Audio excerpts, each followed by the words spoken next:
that. And that means lane 5,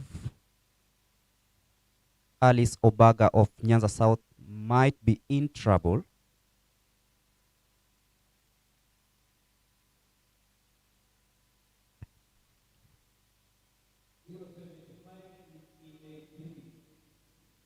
It's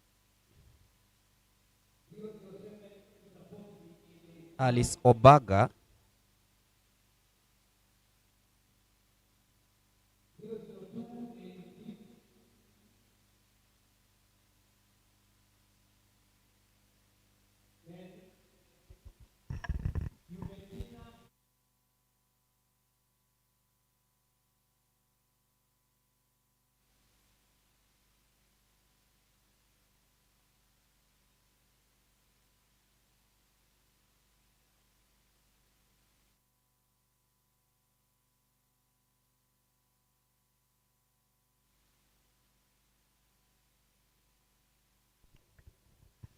Alice Obaga has been dismissed. It means that right now we'll have lane 8, that is Juventa Nyangena, Sheila Cherotich,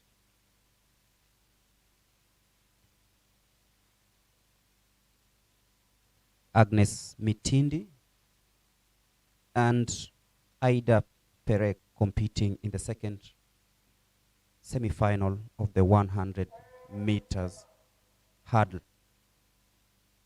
The 100-meter hurdles for the women as they prepare for takeoff.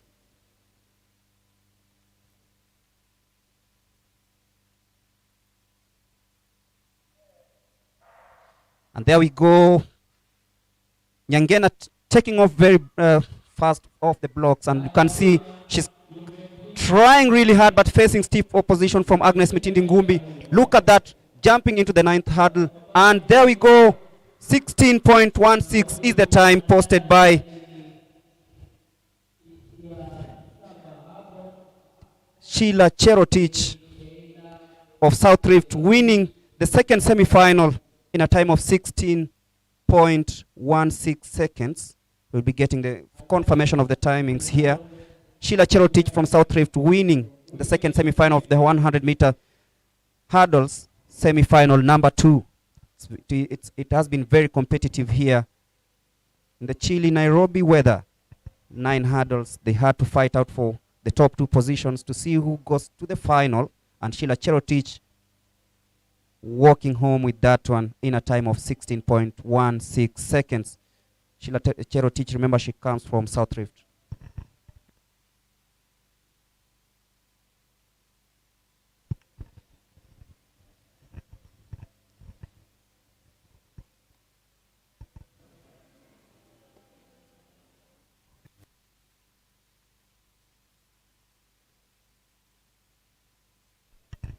Shortly, the men semi-final number 1 of the 110 meters hurdles will be taking place right here. The qualification time is 14.15 seconds. That is the standard set for qualification for the World Under-20 Championships, 14.15. In semi-final number 1, we have Alvin Yusuf of Swago of Nairobi, bib number 236.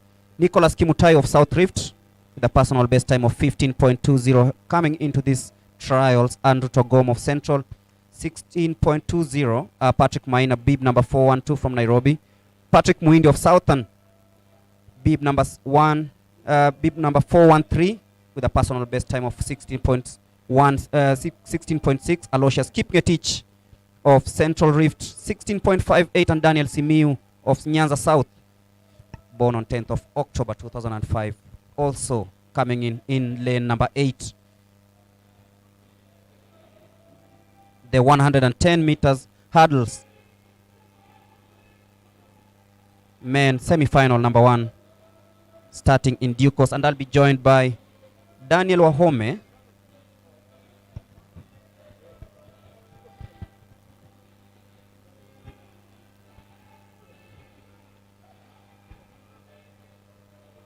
And Charity Wanja is also on the other side to take us through the interviews.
The athletes getting ready for the 110-meter hurdles, the first semi-final.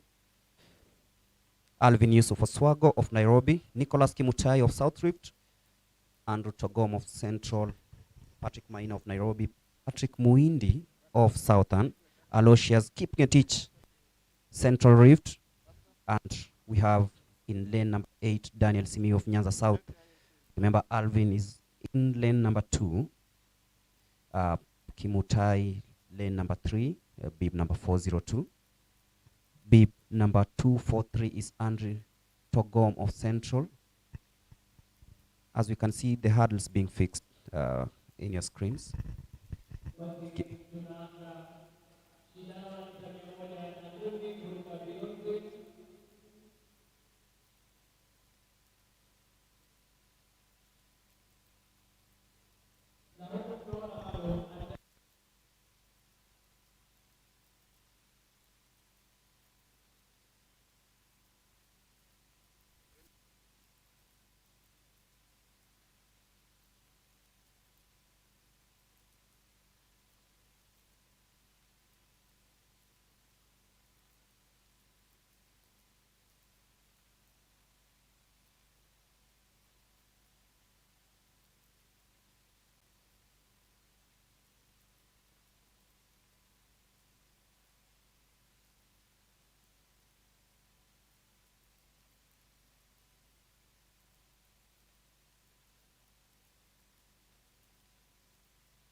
And I'm joined by Daniel Wahome, who will be joining us shortly. And as we await for the start of the 110 meters hurdles for the men, Daniel Wahome, plenty of action today, but not as much as it was on the first day. Well, it is semi-finals day, basically today. So we've already seen the 100-meter hurdles for women. We're going to have the 110-meter hurdle semi-finals for men. That's what we're waiting for. We're also going to have the pure sprint hurdles over the 100 meters for the men and the women. And also, we're going to have the semis in the 400 meters, the women's 5,000-meter final. That's at 10 past 11.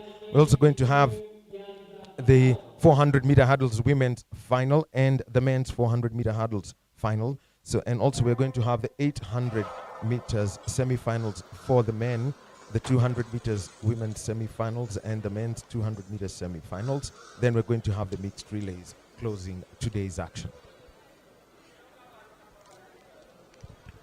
As we await for the start of the 110-meter hurdles semi-final number 1.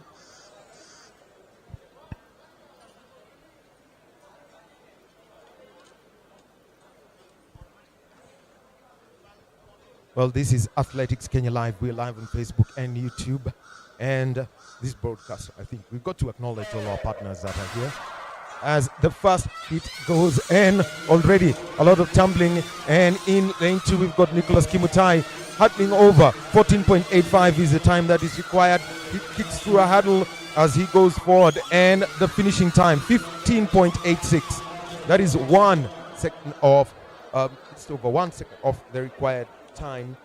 14.15, 1.5 seconds off that.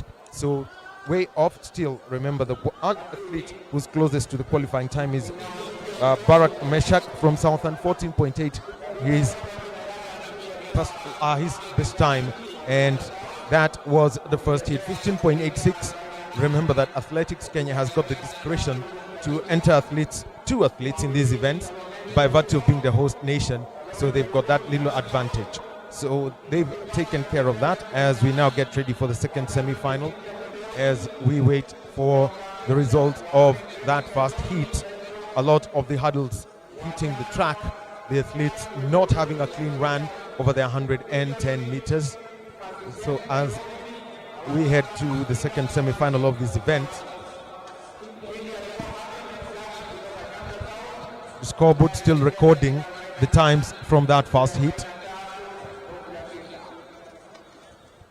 So again, we just to mention some of the partners that we have. Well, Athletics Kenya has, well, we've got Nike. So the times, Nicholas Kimutai 15.86, been rounded up to 15.9. Patrick Muindi 16 flat. Andrew Togom 16.6. Daniel Silio 17.4. Alvin Oswago 19.5 and Patrick Maina 19.5. And Aloysius Kipngetich did not start. So we'll be headed straight to the second hit of the 110 meter hurdles for the men. These are qualifiers for the World Under 20 Championships that will be hosted at Kasarani, this very stadium, from the 17th to the 22nd of August. And the second semi-final of the 110 meters hurdles, Peter Kitome of Central in lane 2. There is Godfrey Babu of Central, Jason Ogega of Nyanza South in lane 4. Lane 5, Eno Kipkemboi, Edward Prandai of Nairobi, Bediak Meshak, Barak Meshak of Southern, and Daniel Simiyu of Nyanza South. But as it looks, we'll have 4 athletes.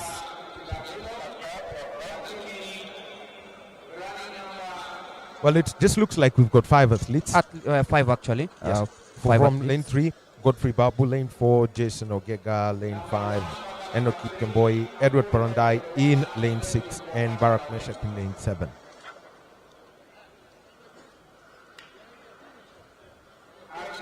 Their lane allocations based 100% on their performance. Actually not based 100% on their performances. The fastest athlete at any qualifier for the sprints would be in lane 4. Then they alternate 5, 3, 6, 2, 7, 1, and the slowest in qualifying time get being allocated lane 8. So that has not been the case. So Peter Kithome from Southern not in this final. 15.3 was his performance coming into the final. Also missing is Godfrey Babu from Central, 15.8 his time coming into this final. And also missing from lane 8, we've got Daniel Simiyu from Nyanza South. Quite an interesting omission considering the performance that he gave yesterday. So the athletes sitting on the bollards that are just behind the starting blocks.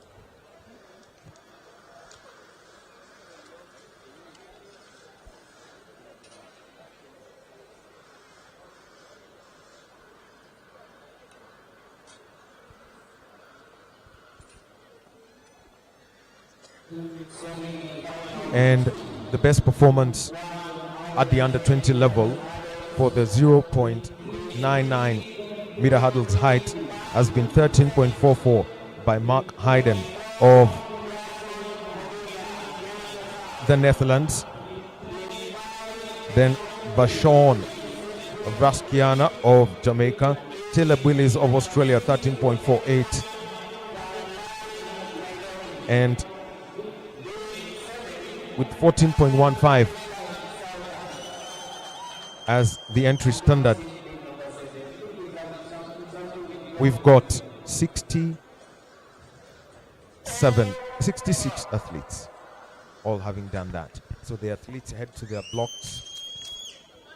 Remember, we've seen some false starts in the women's 100-meter hurdles, the high hurdles as they would be referred to.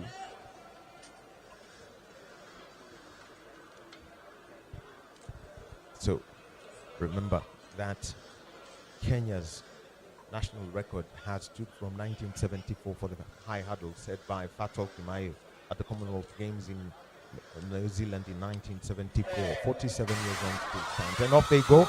And a little bit of a start as they go over the first hurdle. And this is going to be a battle as we see Barak Meshak. He's made his way forward. He's way past everyone. He's got a steady start and he heads towards the line, and 15.6 is his time. Barak Meshak with a better performance than from the first hit. And he takes that comfortably. And taking second place, Jason Ogega Enoch Kipkemboy taking second place. So we're going to be taking a look at that. Quite a strong performance from the pre-race favorite, Barak Meshak. A better performance from the first semi-final, and I think we'll have a very good final. Looking at the time posted here, remember, 2 top athletes qualify for the final, and we've seen from semi-final number 1 Patrick Muindi and Nicholas Kimutai emerging top. That is number 1 and 2 from that hit, and then in hit 2 Barak Meshak and Enoch Kipkemboy of Central Rift emerging in position 1 and 2. But coming up also is the 100 women first semi-final, the first semi-final of the 100 meters women. The qualification time is 10.58. We have 8 entrants: Emma Jeruto of Central Rift, Helen Mwaruwaru of Coast, Joy Akini. Gregory, yes. I doubt 10.58 is a qualifying standard for the women's 100 meters. It is. It is not. It cannot be. It cannot be. 10.49 is the women's world record by Flo Jo from Seoul 88. Can't be the entry standard. This is what we can just confirm a little bit, the entry time, because what has been set here is 10.58, which is quite... It's too high by any standard. Yeah, by all standards with this altitude, I don't think it's attainable. Not even altitude. Yes. Even by global standards at senior women, running 10.7 is a huge achievement. And those are the results. Barak Meshak from Southern, 15.60. Jason Ogega of Nyanza, 15.90. Godfrey Babu, Central, 16.10. Enoch Kipkemboy from Central, 17.0 seconds. Edward Parandai from Nairobi, 20.30. Peter Kithome and Daniel Simiyu did Mahome. You are talking about the qualification standard set time for the 100. It should be in, it should be in the 11s. I'm just getting confirmation of that. Yes. But it should be in the 11th. 10.58 is what has been set. That is the men's entry standard, 10.58. That should be the main entry standard by all means. The 100 meters women semi-final number 1.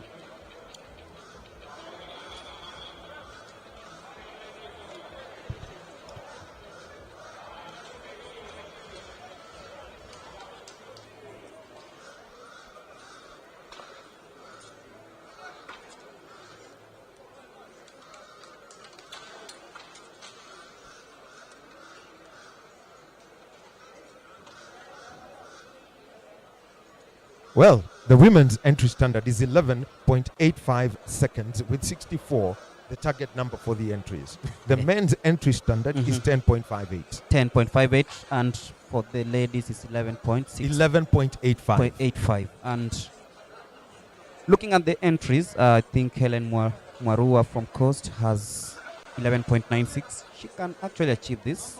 That is from the first semi-final. And there we are.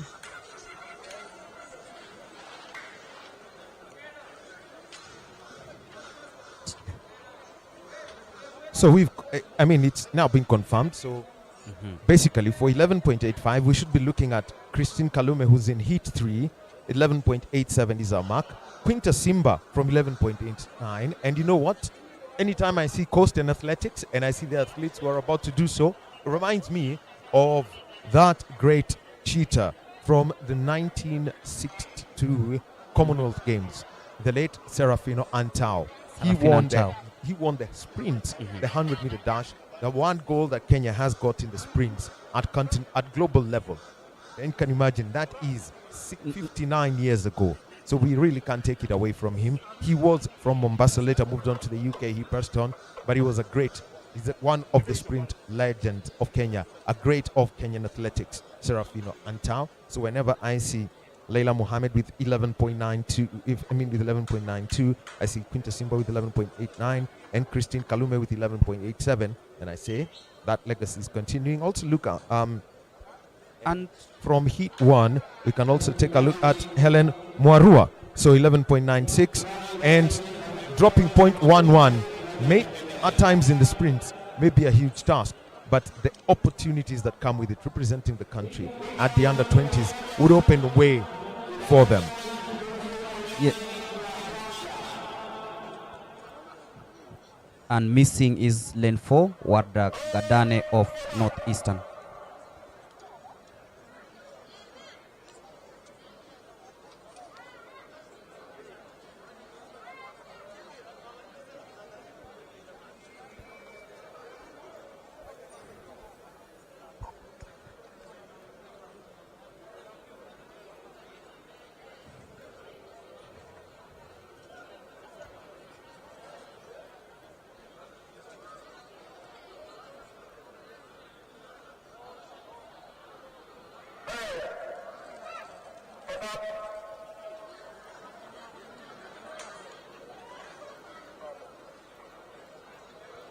Well, Gregory, talking about that little typo, the world lead is 10.63 by Shalian Fraser Price. No way an under 20 can have that.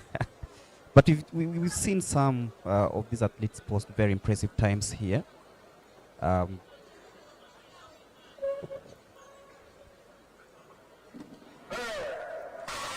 off they go in the first heat of the women's 100 meters. And in lane 3, we've got Joy Akinyi from Nairobi. She's taken off, and closely behind her is Maria Sophia, and she finishes 13.11 and half. What a way to finish with a hop. Yes, she just there was some pressure coming from lane number 6, Sarah Omari of Nyanza South. Actually, it's Mary Sophia. Mary Sophia in lane 7 is the one who was closing in on that gap, and rather than dip, actually she decided to throw her leading foot ahead. That's an unusual way to put an end to that women's 100-meter semi-final one. Did I just see someone dive during the Olympic trials here? You have to win by all means. Yes, they look at what is called the photo finish. They look at who breaks that infrared line that's at the finish line. So those markers are there, and there are cameras there that take the photos, are still photos, and they can be converted into video format, 25 frames per second. And when that happens, then you see a totally different thing. Well, let me get some insights into somebody at the end of the sprint.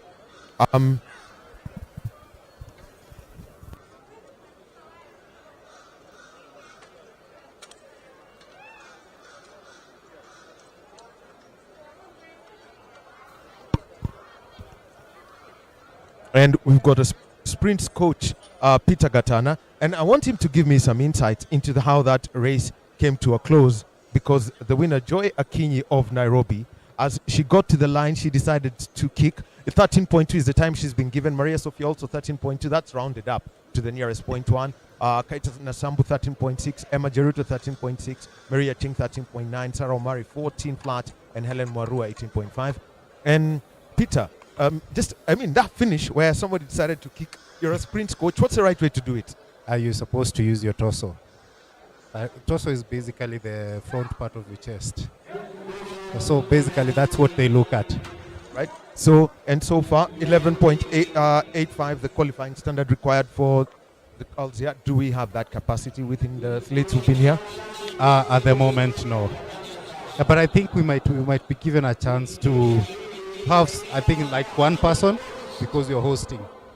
Yeah. Peter Gatana is a sprint coach, and he's got an athlete who's going to the Olympics representing Denmark. I'll tell you, we'll talk about that later, but let's focus. Thank you very much, coach.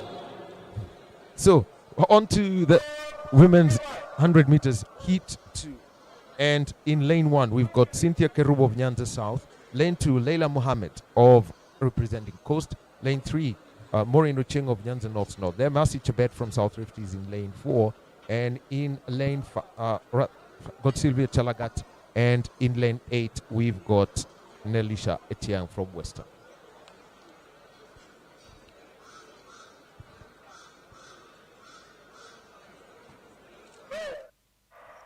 And off they go, no false start. But right smack in the middle in lane 4, we've got Mercy Chebet. She's taken off so strongly. She makes her way towards the line, and let's see how she finishes this. 12.82.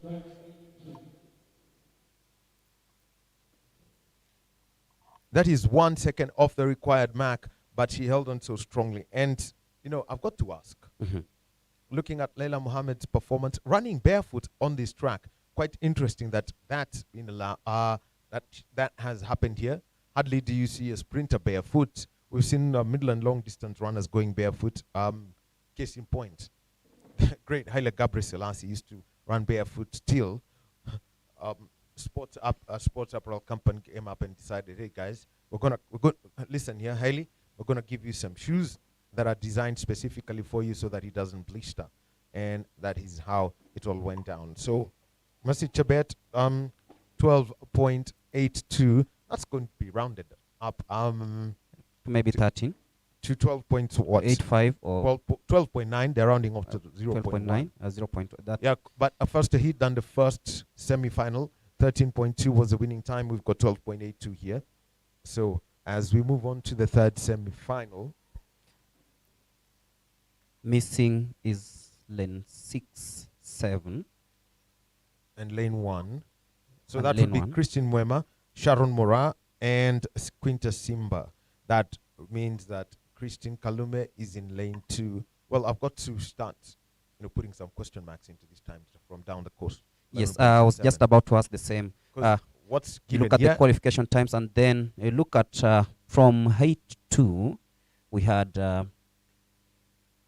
Leila Mohammed finishing in 18.10, which was way, way below the time she posted while during the qualification for this event. And somebody's got to get those girls some spikes. You can't do the sprints barefoot. No way. You can compete on equal footing. No way you can compete on equal footing running barefoot.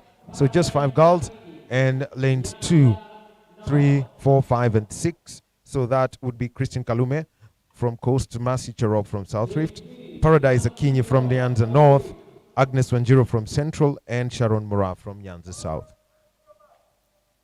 And they are ready to take off.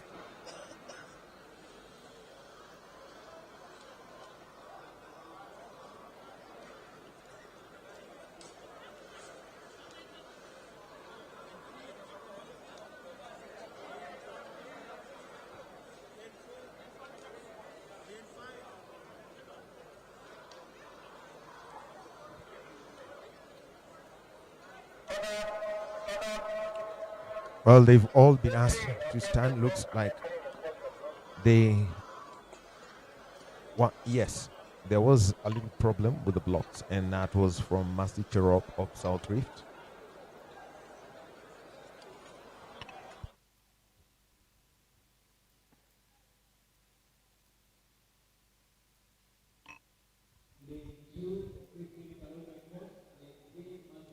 As the track judges take a look at how the athletes have set up those blocks, always important how they are lined up, and looks like now we may finally have a start. Just a simple take look at the clock and the program, bang on time, actually just about a minute ahead.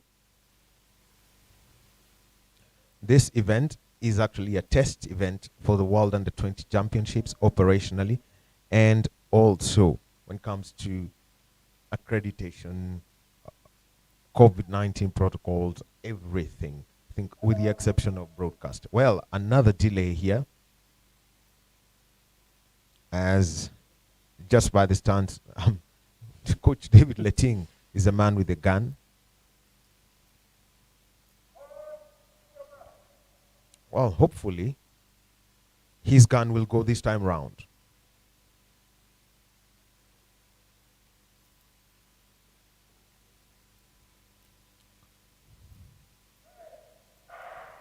And off they go. There was a little bit of a stutter, and already look out for lane 6. That is Sharon Mora, and she's battling. And in lane 3, we've got Masi Cherop, who's going to take this. Looks like it's Mora. She dips 13.23, 1.5 seconds slower than the required time. That's one strong performance. A little bit of competition coming in there, but the slowest of the 3 hits, as the athletes are now called towards that. So remember the rules of qualification to the final: the first 2 in each heat, and the best 2 and the quickest 2 based on time. So looks like hit 2 is where all the action's going to be. And yeah, 2 athletes we already know from the other hits have already made it through. So they all got to be lined up as per their positions. Sharon Mora winning that, and then in second place is Masi Cherop. They've made it to tomorrow's final. Tomorrow it's going to be all finals plus the announcement of the team that's going to represent the country at the World Under-20 Championships, where Kenya is the host nation. Coming up next, and Gregory will be taking you through this, the men's 100 meters semifinals. There were 100 men semifinal number 1. Calvins Omondi of Nyanza South, Joseph Mua of Southern, Taris Orogot from Uganda, remember him from yesterday, one of the fastest sprinters we've had, watched here, the seed markers of Nairobi.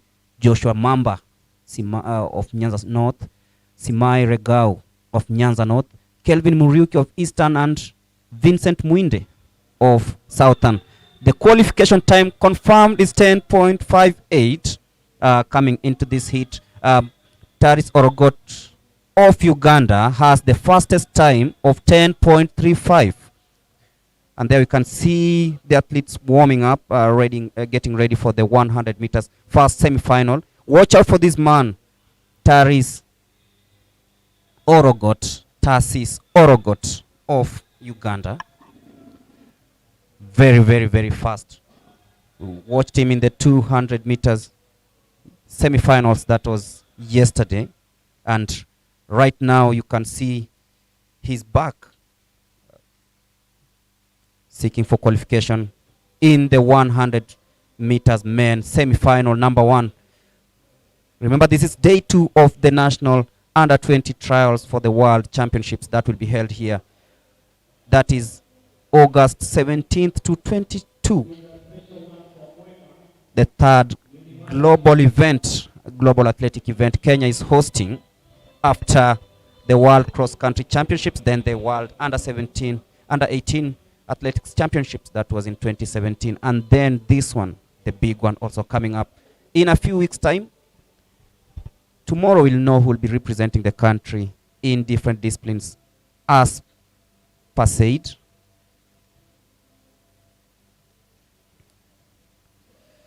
The athletes testing the blocks, ensuring that each is comfortable for them before takeoff. In lane number 4, you can see seed markers of Nairobi with a personal best time of 10.81. There is Vincent Mwinde of Southern on your screens. Bib number 470. Personal best time of 11.58, hoping to better that and that qualification time. It's been confirmed 10.58 is the qualification time. That is the set standard time for the 100 meters. Remember, there was an error a little bit, but it was explained by Wahome. 264. Bib number 264.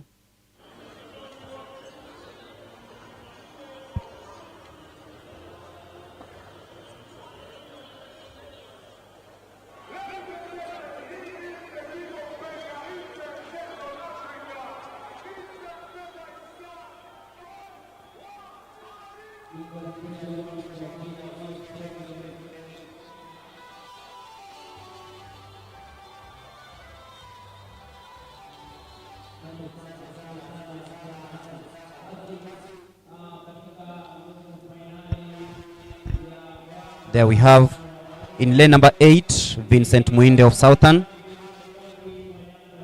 That is Calvin Omondi from Nyanza South in lane number 1. Lane number 2, we have Joshua Mamba of Nyanza North.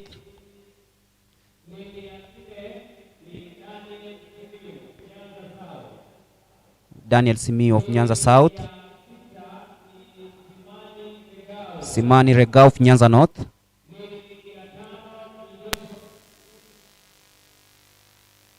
Then we have Kelvin Muriuki of Eastern.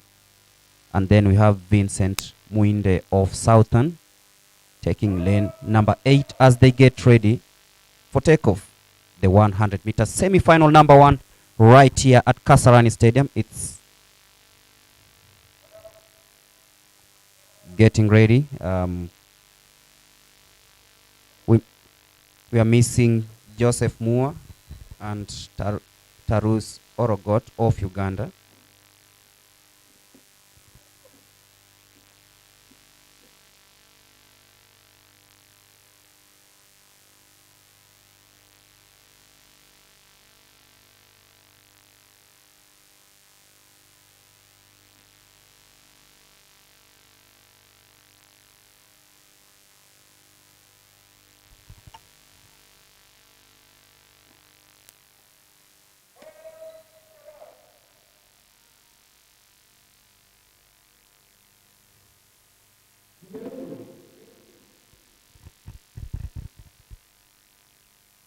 The athletes preparing.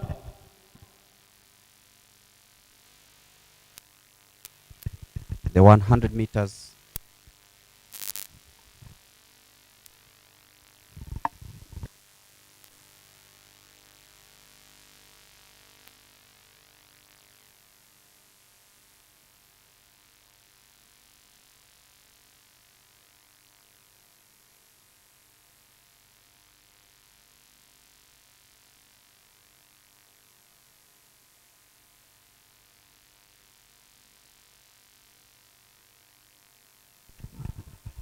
A false start.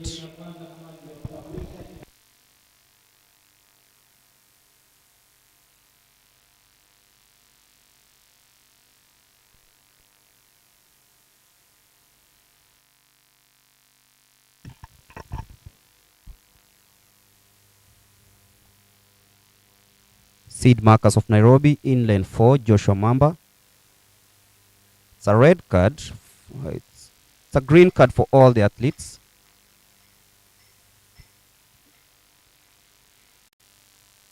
That means that we have another restart.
Yeah.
Nisaidie.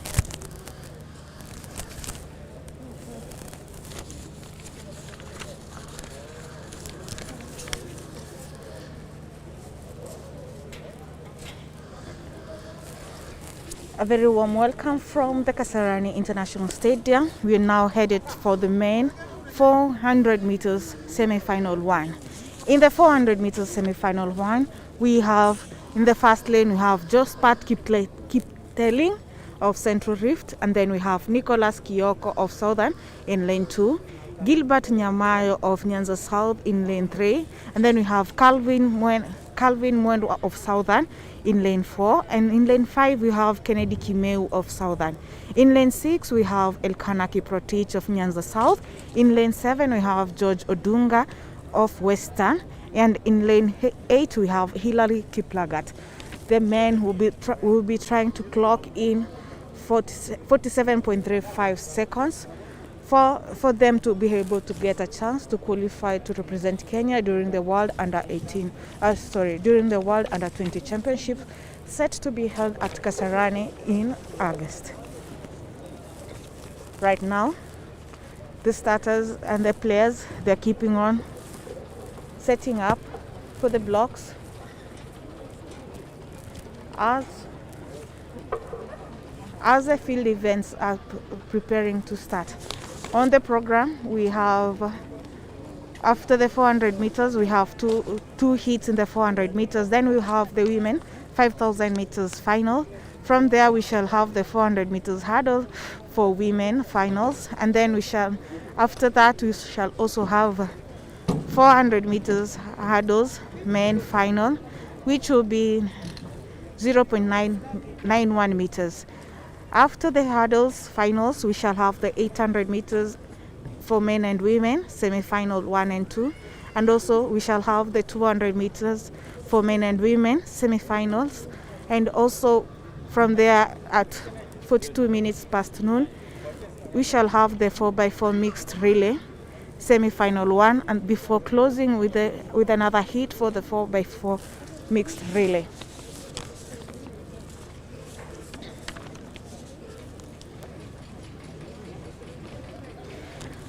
Jospat Kipteling, who will also be in the first lane, has a personal best of 50.19 seconds.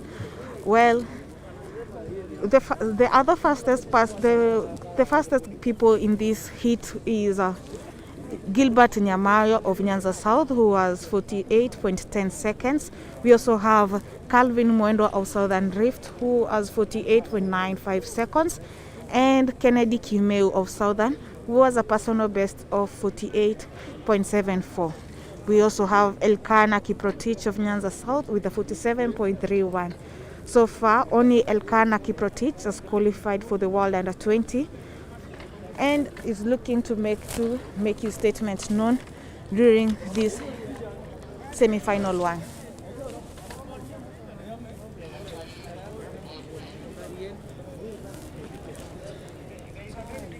It's actually weather here at the Kasarani. However, the young athletes are braving the cold as they're ready to take off.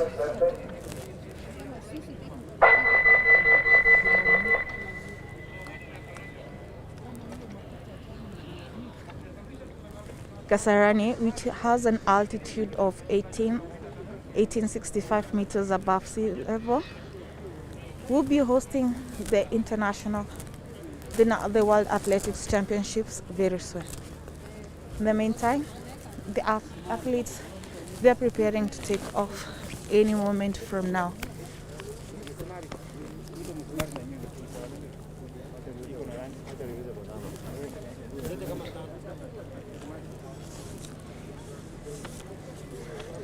Earlier on, we had the 100 meters men's semi-final one,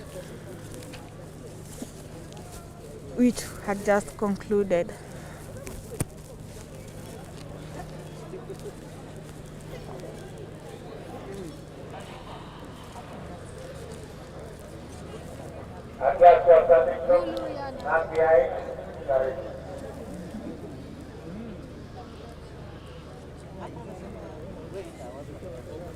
Remember, it's 1 and 2 across the line that will qualify. Kenyan being the host of the event, we shall be able to field an athlete or two in each of the events. Mostly it will be for the experience.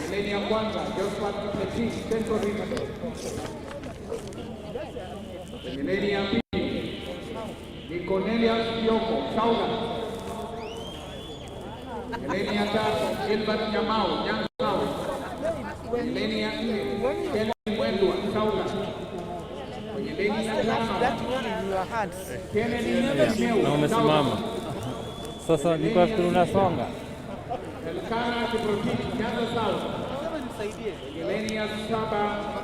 George Odunga Western kwenye leni ya 8 ila Rikutlaga Southern. Tunawatakia kila laheri kwenye shindano hilo. Ndio hiko.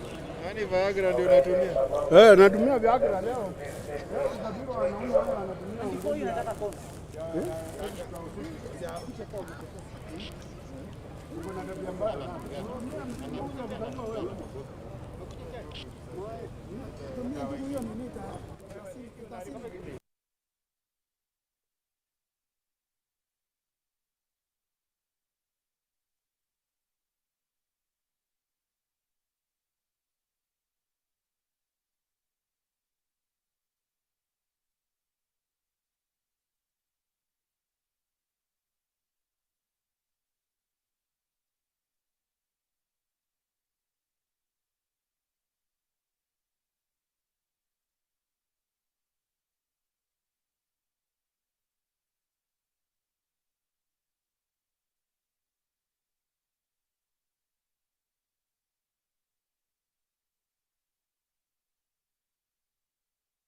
In the first semi-final of the 400 meters men semi-final number 1. And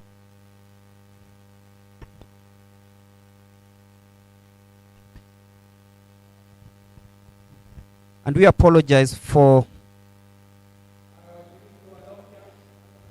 that because there was a slight interruption of power and we had to go on auto mode, but we are back for the rest of the action. The 400 men semi-final number 1 with Southern athletes, that is Calvin Mwendo and Kennedy Kimeu winning.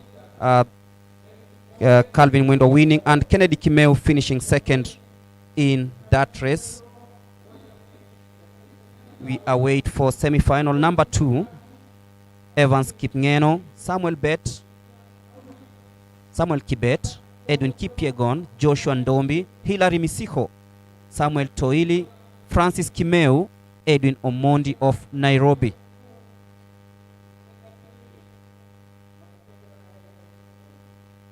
We've seen 2 athletes from the same camp taking position 1 and 2 in the first 400 meters semi-final. That is Calvin Mwendo of Southern, who won that first semi-final. Kennedy Kimeu taking position number 2. Well, for clocking 47.56 at this point, knowing the cold weather and all that, the sprinters don't really like it because of the warm-up and what it does to them. We've seen Usain Bolt cramp because of a delayed warm-up, and that was in London 2017. So it really does have got its effects. But right now, let's see how this one goes down. And they still, the fastest on paper is Joshua Ndombi, 47.34. He's the only one to have dipped below the 47.35 that's required. And Edwin Omondi, they say at times looks can be deceptive. But one athlete who's not going to be running here is Edwin Kipyegon from South Rift.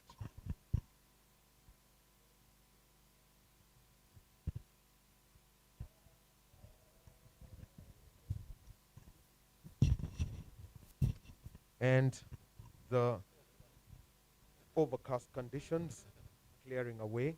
A little bit of sunshine hitting the Kasarani track at this time. 11 o'clock. It is 11 a.m. Still I've got about another 1.5 hours of action. I've got to say, and mainly the women's 5,000 meter final, but also lots in the sprints to come, including that mixed relay. So the second semi-final of the men's 400 meters. And in lane 8, Edwin Omondi from Nairobi, 49.59. His mark coming into this event. Lane 7, Francis Kimeu from Southern, 49.54 his mark. Lane 6, Samuel Toili missing in action. Lane 5, we've got Hilary Misiko from North Rift, 48.75 coming into this. Lane 4, we've got Joshua Dombi from North Rift, 47.34, the favorite on paper. Lane 3, Edwin Kipyegon from Rift Central, from South Rift, 47.95. He needs to cut half a second into that. Samuel Kibet in lane 2, 50.99, and Evans Kipngeno, 50.32 coming into this. And they are on the blocks, getting ready for the start.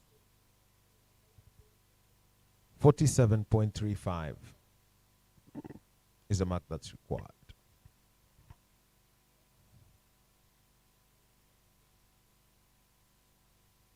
One final judge check. And that sound is always an indication that something's not gone right. And knowing that there is wireless communication amongst the blocks. So what was the reason for the athlete to be recalled?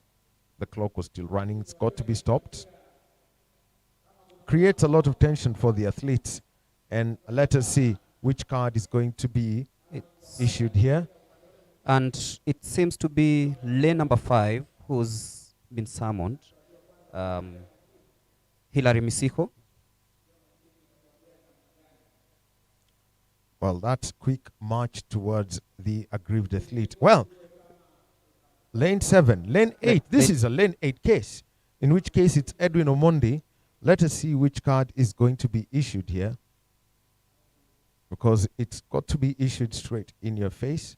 So it's red. And that is a false start from lane 8. That means he's got to leave. And so all the athletes get back onto their blocks. And so Edwin Omondi out due to a false start.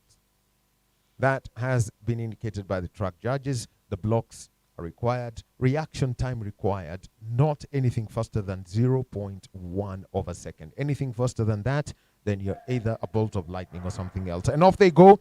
And a slow start coming in from Kimeu as he holds on. His arms are low. And we can see that on the inside, we've got Toili, who's pushing real hard, and Misiko also inside that lane. And lane 4, Dombi now has made his surge forward, and he's getting past them. 200 meters to go. How fast can they run as they get into that bend? As they go around, head towards the home straight. Also gaining ground is Edwin Kipyegon of South Rift, and it's the final stretch, the final 100 meters. And Dombi has got this clear of everyone. But look at this final kick coming in from Edwin Kipyegon inside of him. And Kipyegon with that charge. Dombi has run out of gas. He's going backwards now, and they dip past the line. 47.83 the winning time. 47.83 with Joshua Ndombi taking home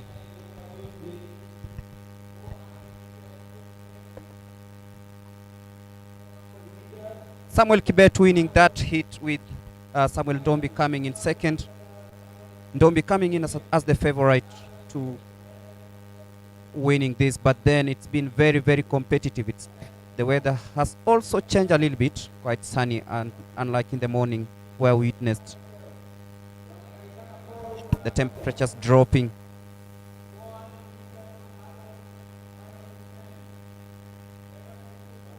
The second semi-final of the 400 meters. Samuel Kibet of Central Rift, born on 25th of June 2002, improving on his PB here at home. Well, quite a great show coming in from those young men. But you could see that Dombi, the moment he got to the 100, he had done the first 100 meters, he took off and could not hold on to his gas in the final 30 meters, because that's where it counts. How you balance out that 400 meters is always important. I still remember the 43.03 by Wade van Niekerk in Rio 2016. When the splits were done, is that he had a charge. He took off, definitely because of coming off the blocks. The first 100 meters was slow. Then he just tried to hold it down for the second 100 and took off for the third, then charged for the second 100, held back in the third 100, and then that final kick coming in the closing in the anchor 100 meters, 43.03. And remember when he did that, and also in 2015 when he won that world championship, everyone, he had to be taken to hospital, and that's where he learned how to balance that out. So it's always a tactic, because it's a quick sprint running for 400 meters non-stop and at high pace. Did he say that Michael Johnson was his hero when he was growing up? Oh yes, the upright Texan, as they used to call him. I mean, if you just look at Michael Johnson, when it comes to 400 meters, when you see him running, and it's like he was flapping his arms. His arms, like a duck wading in water. But at times, when you just look at the kind of pace that he had, and upright going down the bend, the joke was that if he tried to do it, he'd bend down, touch with his ears, and go back up. But anyway, the result from the second semi-final, 47.9, it's been rounded to that. Joshua Dombi, 48 flat. Francis Kimeo, 49.4. Hilary Misiko, 49.4. Evans Kipngeno, 50.5. And Samuel Kibet, 51.5. And then Samuel Toili did not start. And we had a disqualification coming in, going to Eric Omondi for that. Now, on to the women's 5,000 meters final. And we've got Lucy Wangari from Central, Rose Wangoi from Central, Brenda Jepchumba, Central Rift, Deborah Chemutai from Central Rift, Zena Jepto from Central Rift, Christine Wangoi from Coast, Jacinta Mutau from Eastern. Nairobi has got 3 athletes, that's Anne Wanjera, Fancy Chepkorir, and Sheila Cherop. North Rift has got 4 of them, Irene Jepker, Jarion Jepto, Miriam Jabet, and Pamela Kosgei. Jane Gatti and Maria Gatti from Nyanza South. Then we've got from South Rift, we've got Magdalene Cherono, Maureen Cherotich, and Mercy Chepkemoi.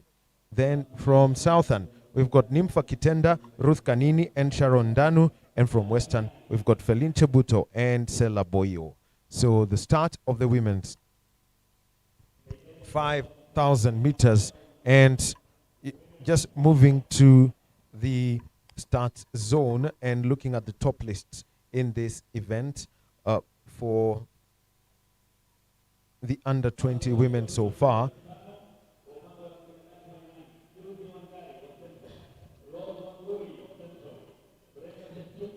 Mizan Alem of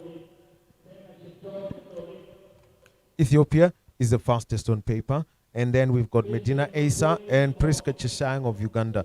1446.2, 1459.53, and 1505.39. Teresia Modoni Gateri, who is not in this starting list, is the fastest Kenyan in that event so far. We've got Agnes Mukari, Cynthia Baire, and Esther Wamboi, Agnes Mwikali, all in those top lists, most of them Japan-based. And so it's not one of the, they are not here at the trials. Travel restrictions around coronavirus, especially to do with Japan, quite strict. As we wait for the start of this 24 women in the men's 5,000, the women's 5,000 meters final, 12 and a half laps of this track.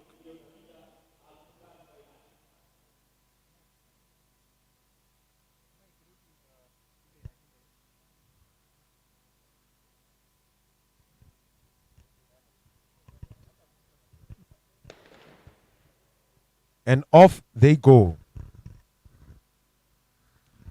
Given this number, I would have expected that there would be two groups of athletes, and one at the frontal starting line, but they decided that let them start all together. And with the Nairobi skies now clear, it's getting sunny. This should help the athletes, but also because of the humidity and the glare that could come off, then everything's going to be different. So there they are. 36 seconds for that fast 200 meters.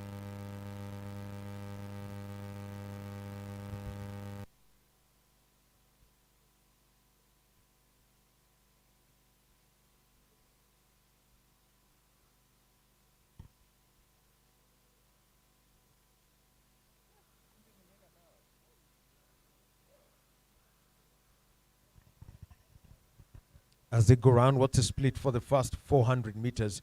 It's always going to be interesting how fast they can run, and it would give an indication of how fast they're running. 65 seconds for that 400 meters per lap, and that means could be doing just close to 3 minutes for every just about 3 minutes for every kilometer. That's an indication of the pace that we've got right here at the Moi International Sports Center, Kasarani. 15 or 16 minutes is the time that they would spend. And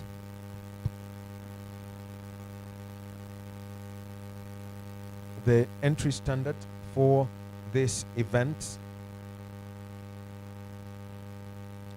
the women's 5,000 meters, 16:35.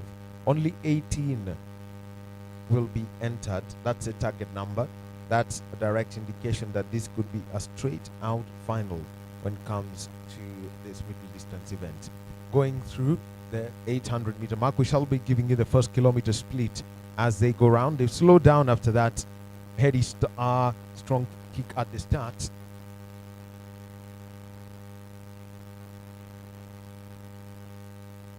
The 800 meter split. This means that they've slowed down. They started off with a 65 first lap, but looking at the times now, and this is 2:35 for the second. Yes, for the second lap. Yes. Ideally, 65. That should be 130. That would have been 2:10 if they held on to that pace. 2 minutes 10 for the first 2 laps, but they've slowed it down already. 3 minutes headed towards the clock as they get into the final 100 meters. So this has slowed down, which means we could be having a 16-17 minute race in the 5,000 meters women's race. And maybe we can see 1 or 2 athletes trying to break away, as has been the norm. In the semi-final, we saw that. Right now, in the lead is Ruth Kanini of Southern. She's still up there trying to ensure that she leads the whole pack. No much distinction between the athletes. Well, the first 3:10, I've got 3:15 for the first kilometer. That should be an indication that we could be looking at something like 15 minutes plus another 70, 16 minutes. 16 minutes. And 16 and 50, 16 minutes, 15 seconds. So that would be the required time. Well, don't even bother checking the entry standard there, because what you will see is one that's reserved for Spider For Woman. Spider, yes. So the entry standard for this event 16:35. 16:35. Expect to have a finisher inside of that time. Inside that time as they go round. So already on as also you can see that on the track they're preparing for a hurdles event that's going to be coming up next. Yes, So- the 400 hurdles. That is the women final. And still at the Ka- front, Kanini. Well, Kanini is at the front and making sure that she does not try anything, just a little bit out of it. You've got Rose Wangoi from Central, who's also running alongside her, and also there is Sela Boye so close. So 2 athletes have been dropped, and Kanini has decided to hit the front. They will be getting to the 1600 meter mark, as also we have got Anne Wanjera, who's also holding on, but that gap has been closed again at 1600 meters, 5:18. Shall be giving you the 2 kilometer split just after one lap, and that field is beginning to spread. 2 athletes have been given a 200 meter gap already. Another one's dropping out, and there is a little bit of jostling that's happening, which means that the stakes are high. 2 slots only available, and we shall have 2 athletes who will be making it to Team Kenya for the World Under-20 Championships. And there is a change of guard at the front.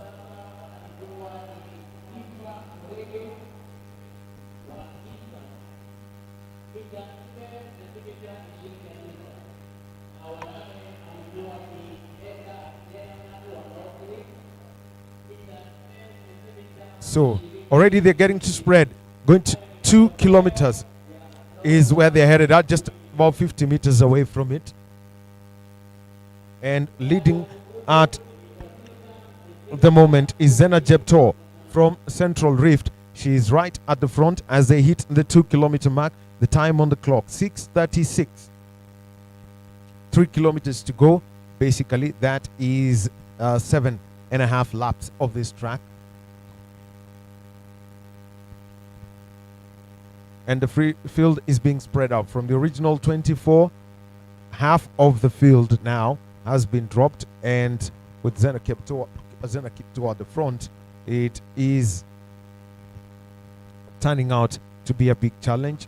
Anyone who's tried to stay up front, as we also see, staying with that leading pack, and with bib number 92, Jen Gatti of Jane Nyanza Gatti South. of Nyanza South, and also Maria Gatti is also in that field. So this is beginning to spread, and as They say that some of them are just trying to maybe find out what is their best time. as they make their way, I'll be giving you the halfway split. That is at 2,500 meters.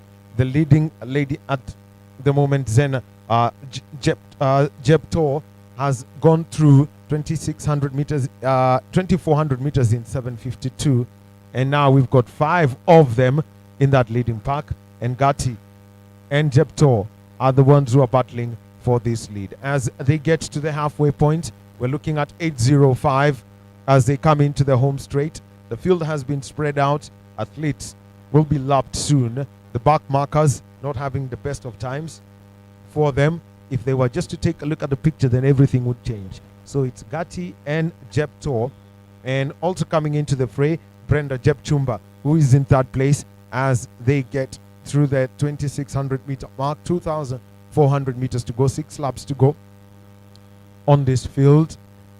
We've got Gatti, we've got Jeptor, and we've got Jepchumba in that group. And we've got 2 clear runners, athletes being dropped one after the other. No room for any mistakes at this trials for the World Under-20 Championships, coming to you live from Athletics Kenya. We are live on Facebook. We are live on YouTube. Yeah. Throw as your comments as the first group of back markers just about to be lapped by Jeptor and Gatti as they make their way towards that straight. The athlete who's just about to be lapped is Christine Wangoi from Coast, and she is lapped, which means that she's got to stick out at the outer lanes. Also joining the fray in that competition for the top, we've got Maureen Cherotich. She's inside that leading group. Still, it's Jepto at the front, Gatti second, Chumba third, and Cherotich in fourth place.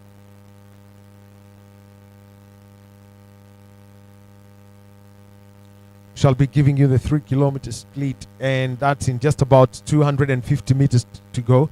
So that's the they'll get here to 3,000 meters on the home stretch. Yes, and they will have just 5 more laps to go. As the fill indicates, the moment a gap, Gregory, of the moment a gap of 60 meters is formed in such an event, then everyone knows that there is competition for the slots, and just 2 slots, 5 athletes going for them as they make their way going forward. It's Jepchumba and Gatti still battling out, and holding on to that is Mercy Chepkemoi, who is in 5th place. So we are down to Jepto, Gatti, Jepchumba is in that, and we also have got Chepkemoi plus, all battling for those slots that are 2 slots that are available. 10:55 at 3,000 meters. That is the pace that they are keep holding on to, and already we can see at the moment that we've got Mercy Chepkemoi. She is being dropped. Looks like the field is now down to 4. Jepchumba moving forward, and we've got Gatti closing that gap.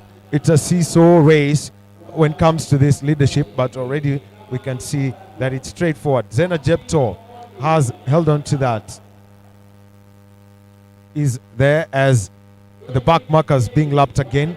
It's now down to 4, and those 4 athletes are Jepto, and we have got Maureen Cherotich and Gatti. So it's now Jepto and Cherotich and Jepchumba who are at the front. Gatti has been left as they now have got 4 laps to go. The pace is picking up, those 2 women, and the dominance from the Rift Valley continues. Gatti's been dropped now, so it's now down to 3, seeking 2 slots as they get to just about 1,200 meters to go. and they look very confident. You can look at how they're running. None seems to be tired. That is Jepchumba. Just shows you that there's slight little bit of experience coming into this. Gatti from Nyanza South, who started very well, has dropped off, and she's been left by close to 60 meters at the moment. Well, and that gap is growing, and it looks like the 2 athletes will be securing their slots, all standing out as they come to the home stretch. And Jepto, she's held on to the lead ever since lap 3, and as they make their way towards, they've got still another 3 laps to go, and it's Maureen Cherotich and Zena Jepto. Those are the 2 up the front, and the battle is between them. And just look at Maureen Cherotich. She's picking up the pace now. She's not dropped her arms, but Cherotich is staying close to her, as we now have got just about 1 kilometer to go. The moment they get to that point, it will be 1 kilometer to go. It will be 2.5 laps to go. As they get to that point, the 2 of them have made a clear gap. And you know what? You're lapped once, you're lapped twice. Well, but you got to finish if you have to. Pick a stool. But at times they say it's all about seeking, looking for what you can do. What's your qualification time? What's the best you can run in the distance? Because you know that okay, the positions are gone. Well, we've got 14:05 going with just 1 kilometer to go. So there they are. That distance between second and third is Well, very looks like huge. we've got less. I've been doing my counting wrong. Well, the bell goes. Yeah. I've been doing my counting wrong. We missed one lap. Missed one lap. Mhm. Missed the timing by one lap. Yeah. But 14:40 with just one lap to go. 15:40. That's going to be fast. Because I mean, by any standards, that's going to be fast. Just looking at the world leads, if you're inside, if you do 15:40, then you're inside the top 12 in the world. in the world. Caitlin Torhey of the United States at 15:47.38 is ranked 12th Look in at the that. world. A quick shift in positions. Yes, and Cherotich has taken off. Look at the final 200 meters. Zena Jeptor, she's trying the best she can to keep up with that pace. But these are the two athletes who are going to be in the under 20 team.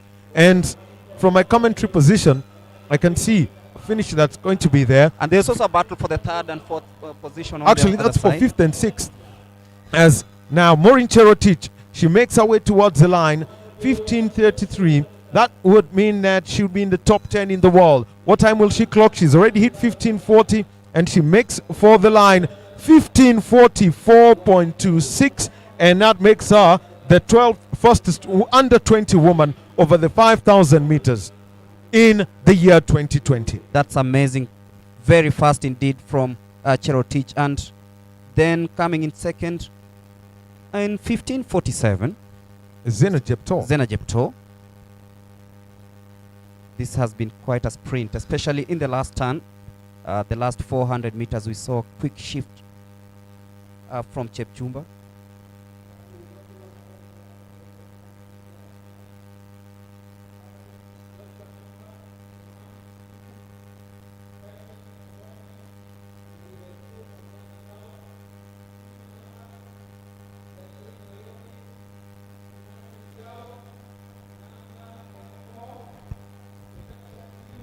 Well, the athletes still finishing, others still getting the bell, and there is so much to run for.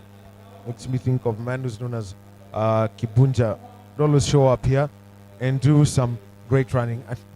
We shall be, well, the top two athletes, Zena Jepto and Maureen Cherotich. So Maureen Cherotich, she is going to the interview area, and Charity Wanja will be speaking to Maureen Cherotich in just a short while.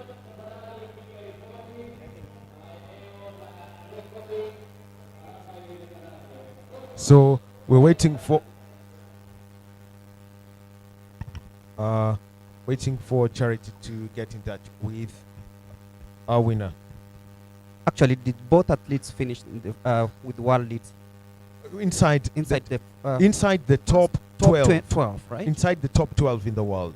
And And for- Cherotich 15:44 and Chepchumba 15:47, that would put them inside the top 12 in the world. But 15:44.26, and we can see that the clock is still counting for the back markers. 17:51, and that is well inside the 16:35 that was set as the entry standard for this event.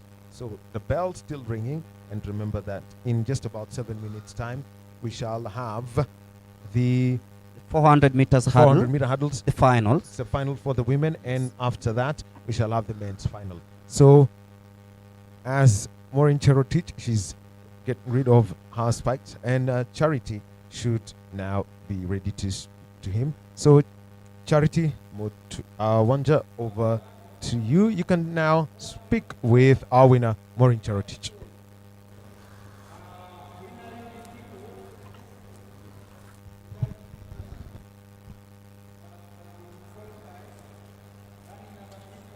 Well, Maureen still looks like she's taking care of her spikes. She wants to remove her shoes. Can't get really hot when it comes to the toes and the digits. So let's go over to Charity.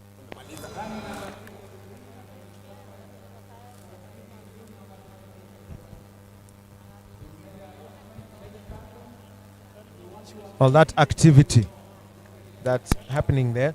How tightly tied? How tight were the laces on those spikes? Looks Maureen, like we're now congratulations. over to Charity. You've clocked 15 minutes 44.2 seconds.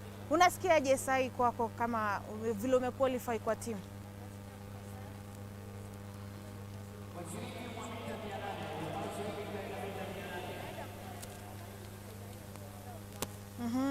Nimeona mlikuwa mnakimbia na Zena kwa karibu. Ulikuwa unaona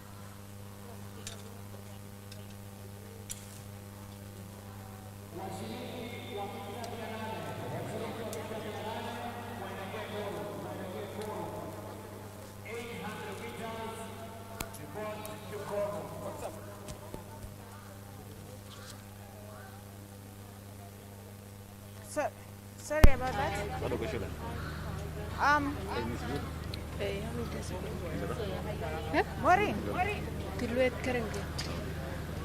Maureen, pole kwa hiyo. Sasa ulikuwa ukikimbia pamoja na Zena kwa ukaribu. Ni nini imekufanya ukataka tena kumpita ulipokimbia? Niliona Zena alikuwa ameisha nguvu. Ndio nikaona ni heri niende. Sasa ukirudi mazoezi ni nini utaenda kukazana nayo? Naenda kukazana na training kabisa. Na nitamee Kenya ikuwe proud. Na tunaona huku mbele sio rahisi. Thank you so much. That is Maureen Cherotich. She is the winner for the 5,000 women final. She has clocked 15 minutes 44.26 seconds. Maureen says that she's ready to represent her country and make it ready. She's ready to represent her country and make it ready.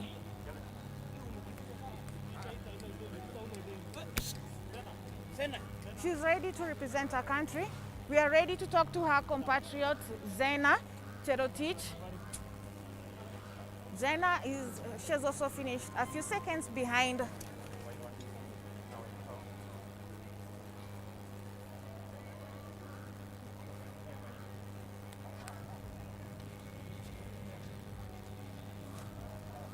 Rotich.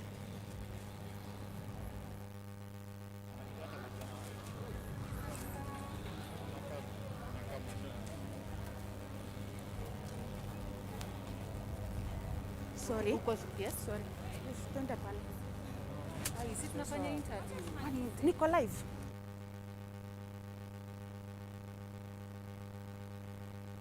Speaking to Cherotich there as we wait for the 400 meters hurdles. That's the women final. We can see them walking down the track.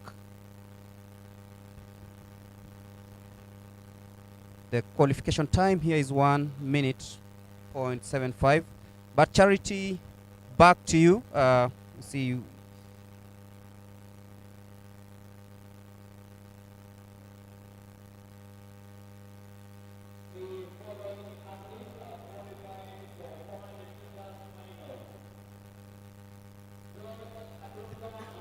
Cherotich, race imekuwa vipi kwako?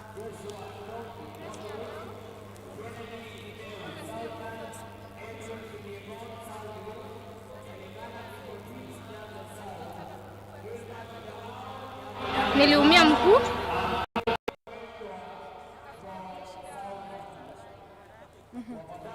Na sasa ukirudi target yako itakuwa gani sasa vile umefuzu kuingia World Under 20 timu ya kikosi?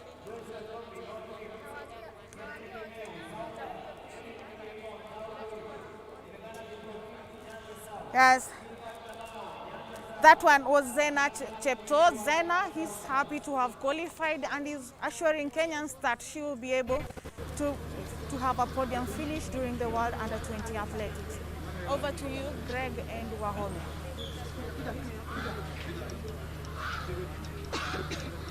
Zena Chepto giving us hope that we'll get a medal in the 5,000 meters women finals.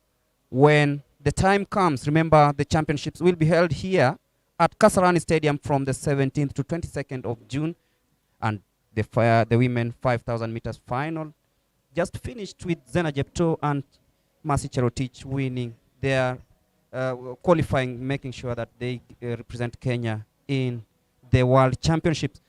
We're bracing ourselves for the 400 meters hurdles. That is the women final that will be starting shortly. From my point of view, I can see athletes getting ready. Actually, 6 entrants coming into this final. The initial list has Rahab Wanjiru of Central posting a time of 1.06, 1 minute 6.77 seconds. Brenda Chebi of Central Rift. Agnes Mutindi Ngumbi of Southern. Valentine Mokaya of Nyanza South. Juventine Nyungena of Nyanza South. And then there's Rebecca Ndoto of Southern.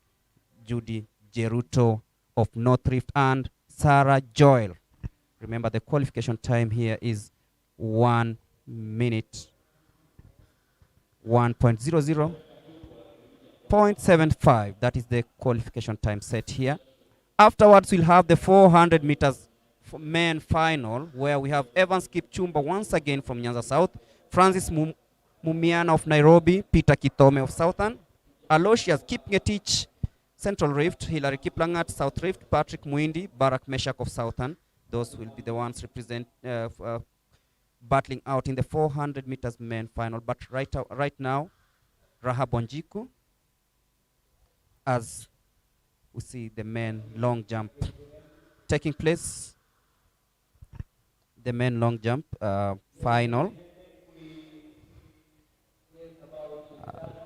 Be giving you the start list in a while. The men long jump final, as we await for the 400 meters.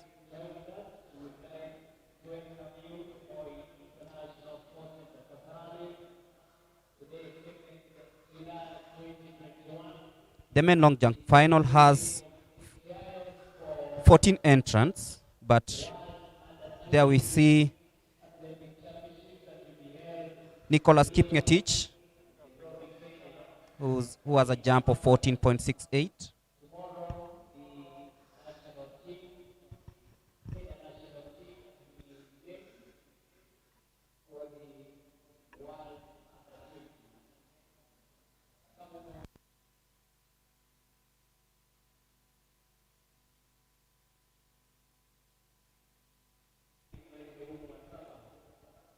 Well, on the screen happening right now is the men's long jump.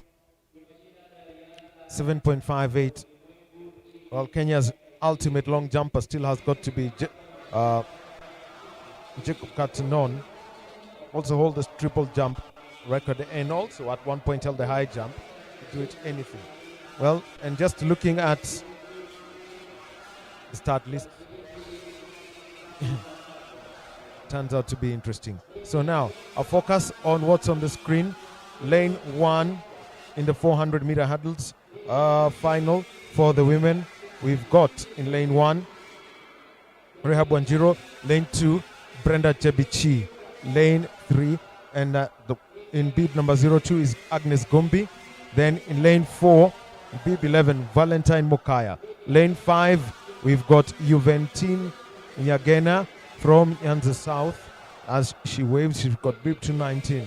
Beep 170, Rebecca Ndotu from Southern is in lane 6. Lane 7, Judy Jeruto is missing in lane 7. And Sarah Joel is from Nyanza South, is in lane 8. So waiting for the starter's gun. The event may start.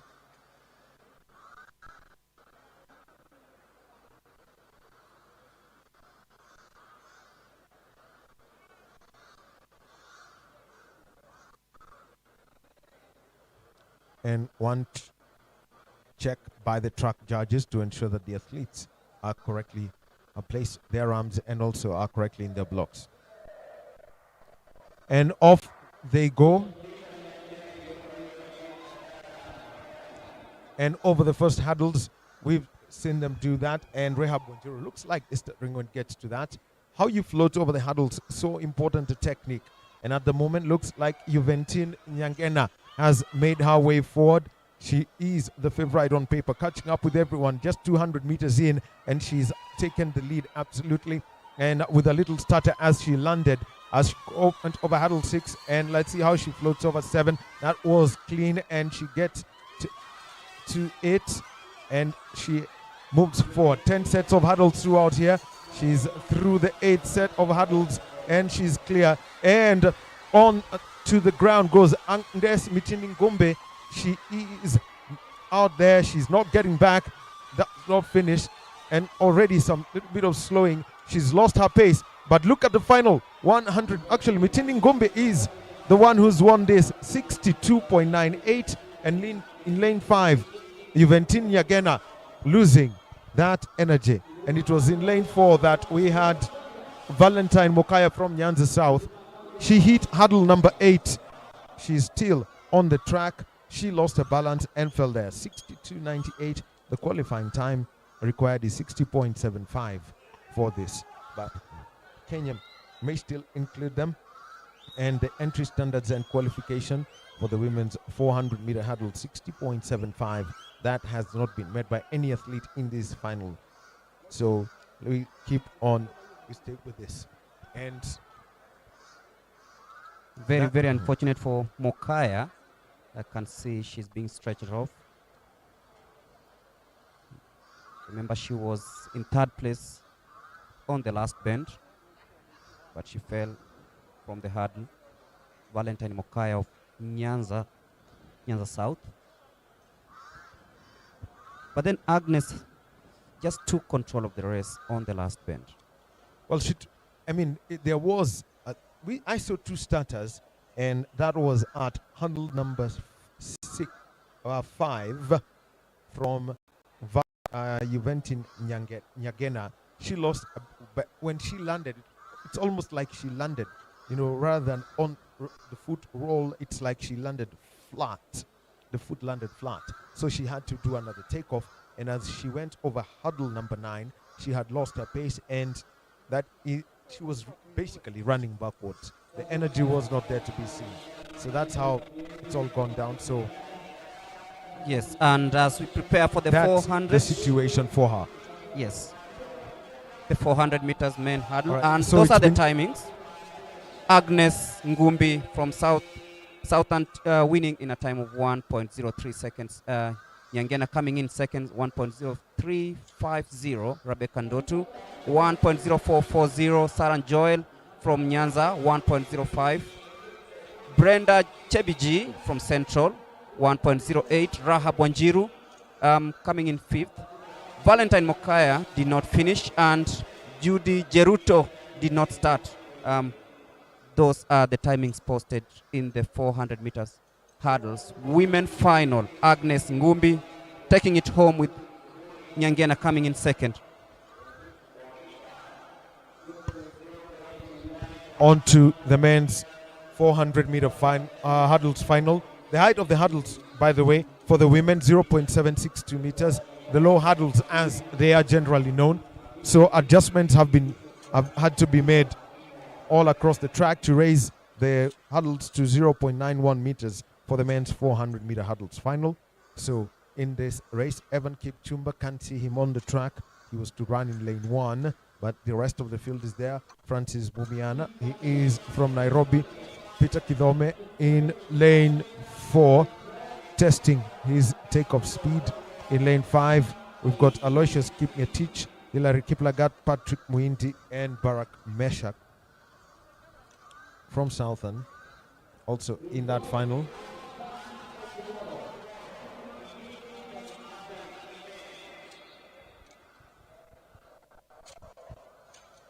Barak Meshak, a double hurdler. We also saw him in the 110-meter hurdles, a second event for him. There's also Peter Kitome of Southern, who was also in the shorter hurdle, that's the 110 meters.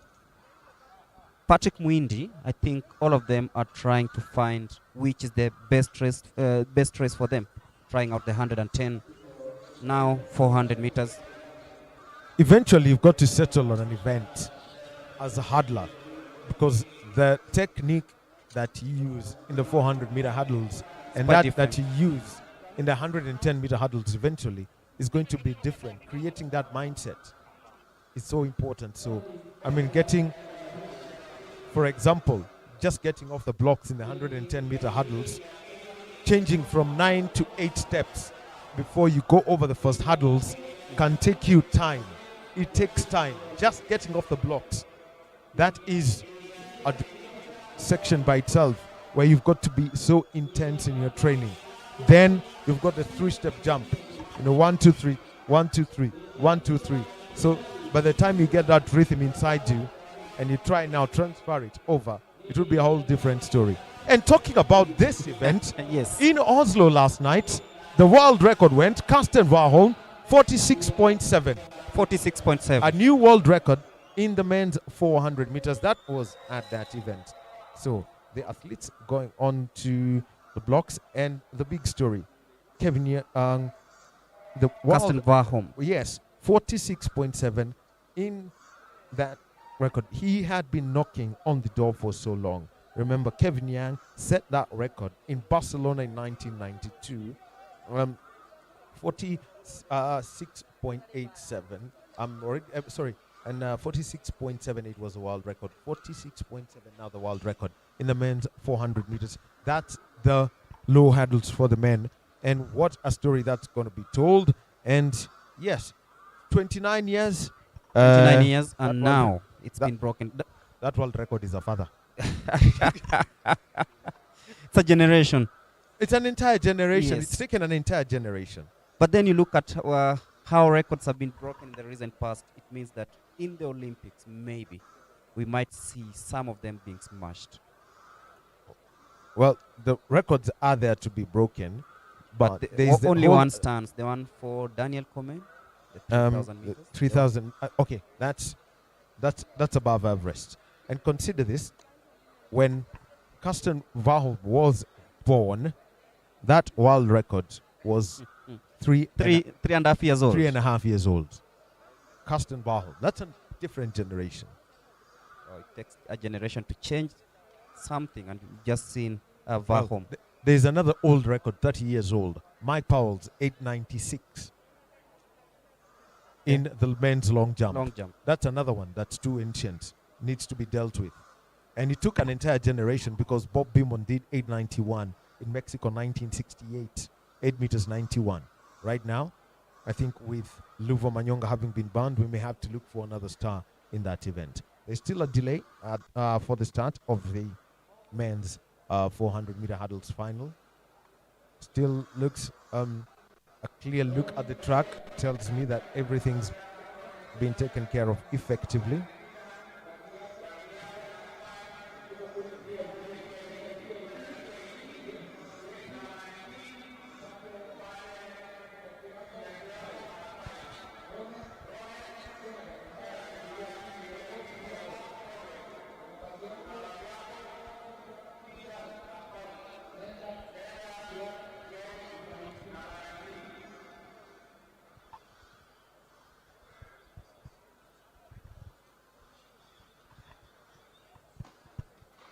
So here it is still waiting for the clearance, and the information's been given. Well, finally, in lane 1, Evan Kipchumba has showed up. He should be fine. He's kept everyone waiting. He basically, if you're not in the cold room at the right time, then that event is done for you.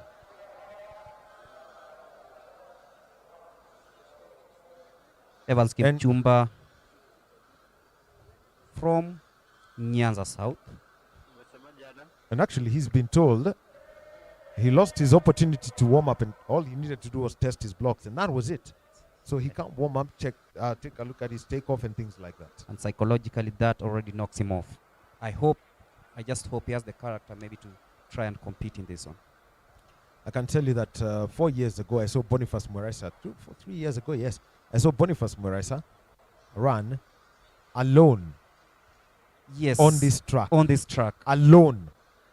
And guess what? Did he get the qualification time? Of course he didn't get a qualification time, but where he was placed, I mean, you could tell it. And also, at Rio 2016, the American women's 4x100 meter relay team had to run alone. This was after There was a whole issue about them being disqualified. I mean, getting interfered with.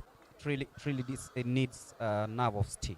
Because look at, imagine competing on your own. Titanium is better, man. You do have to pick titanium. Titanium. Something as hard as the diamond. As we see, the athletes are on the blocks, all going through the track judge checks before they can be allowed to start. The men's 400-meter hurdles final. And they are off, and already we can see that Kipchumba, he's taken off quite strongly, and he's second over the hurdles as there is a starter coming in from Mumiana as he tripped over the first. And Kipchumba now, he is trailing way behind, and Mumiana, but right at the front and leading at the moment is Hilary Kiplagat. He is out there, as we can see Aloysius Kipngetich closing in on the gap as they go around the final bend on the inside. Kithome, he is in lane 3. How fast can he be? He is just behind Kipngetich, who's inside of him. Kipngetich leading. He's been the smoothest of all the athletes so far, and he's got a 5-minute lead over everyone. And so far, Kithome, he is trailing. And there is a late charge coming in from Hilary Kiplagat, but this is going to be definitely won in 51.53 inside the qualification time for Aloysius Kipngetich, and taking second place was Hilary Kiplagat, also looked to have been inside. We shall be taking a look at that, but 51.53. Sorry, yeah, that's Peter Kithome in lane 4. Yes, Peter Kithome, 51.53. My apologies. Peter Kithome taking that. And Aloysius Kipngetich was just inside of him. And let's 51.53. The entry standard 53.1 qualifies by right. Qualifies by right, and technically a medal prospect, as we see. Well, you'd have to look at the rest of the world to understand how they're coming to major Kenya. That is. They're coming to Kenya. Yes. Hilary Kiplagat as the next event that is lined up, the men's 800-meter semi-final, as we wait for the official results of this event. And Peter Kithome is being lined up for an interview. Smooth bit by bit from start to finish, basically gun to tape. So who's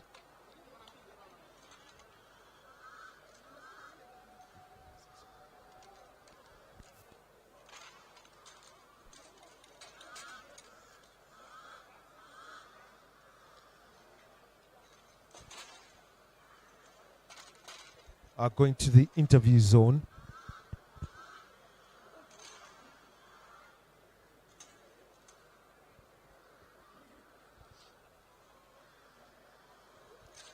Headed to the mixed zone. Charity Wanja will be joining us in just a short while.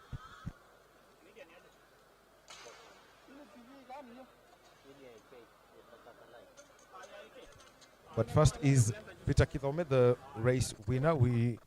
Is finishing second. Yes, was Aloysius Kipngetich, and looks like he was also inside the 53.1 as we are headed to the men's semi-final. And Peter Kithome, where it will be interesting to see how he performs. Well, so the athletes taking their time with the photographers. Aloysius Kipngetich, it's always that moment of them. The next event is going to be the men's 800-meter semi-final. So let's go straight. First, Peter Kithome, and after that, we shall have Aloysius Kipngetich. So moving over to Charity Wanja and Peter Kithome. Karibu sana. Congratulations, you've qualified to represent Kenya for the World Under 20.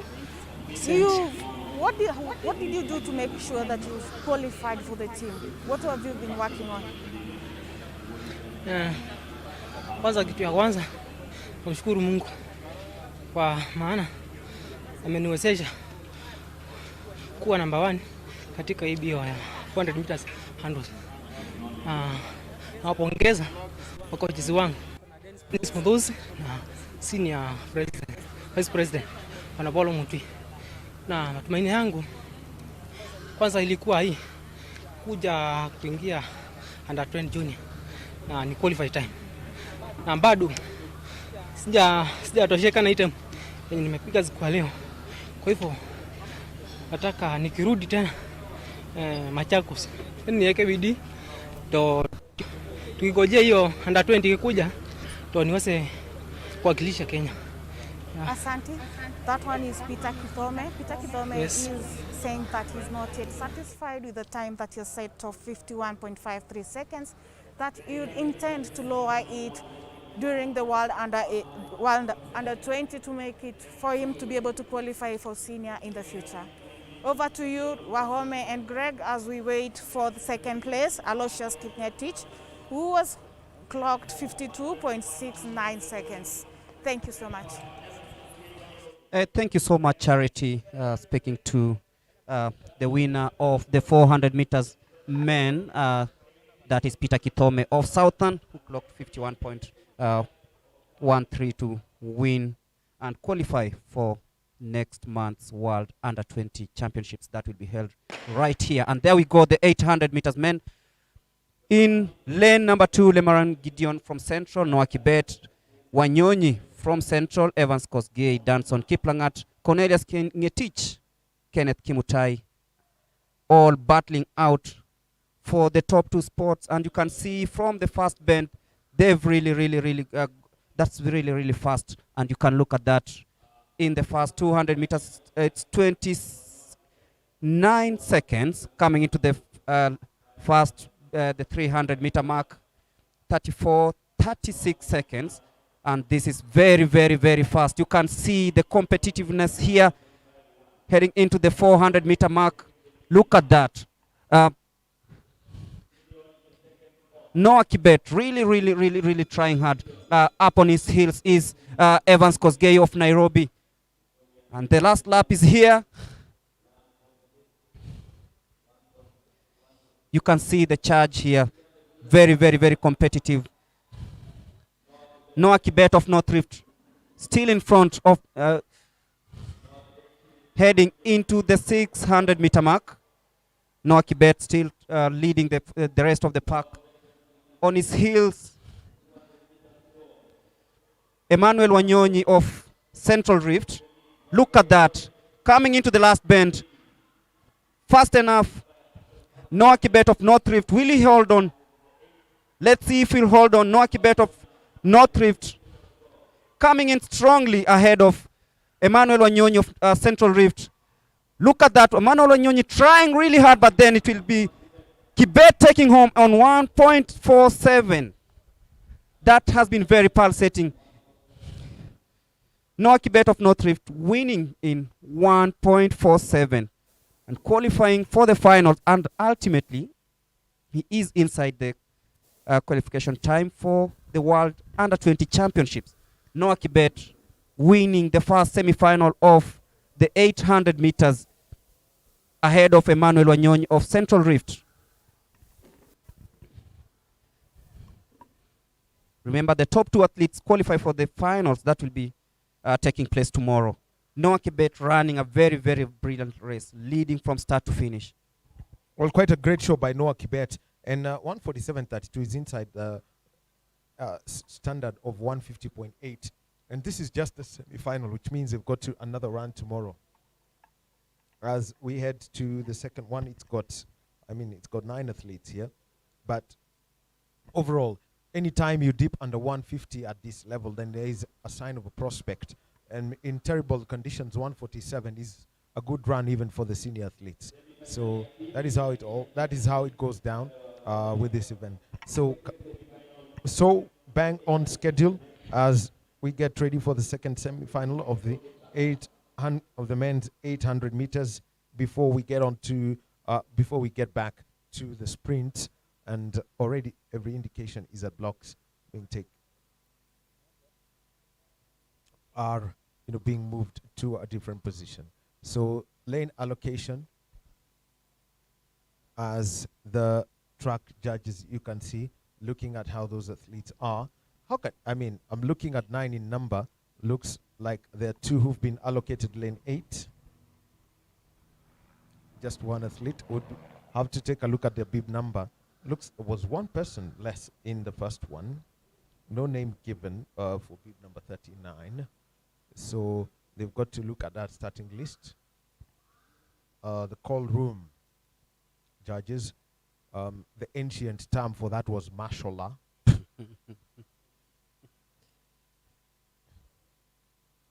As Nairobi gets, it's getting overcast again. There is that little conversation between the track judges as the athletes, keeping warm ahead of the start of this event. So the 800 meters for men. In lane 1, we've got Evans Kimeli. Lane 2, Justin Kiprotich. Lane 3, Dennis Kipkemboi. Lane 4, Brian Kiptum. Lane 5, Duncan Kangere. Lane 6, Eli Kibet. Lane 7, Peter Kipruto. And Tony Ndiema, one of the two athletes in lane 8. And I'm looking at the stunts. Quite an interesting stunt that we are seeing from Dennis Kipkemboi in lane 3. But he's got his toes on the line. I'm sure that's going to be maxed. Having your toe of the line would mean that automatically becomes a false start.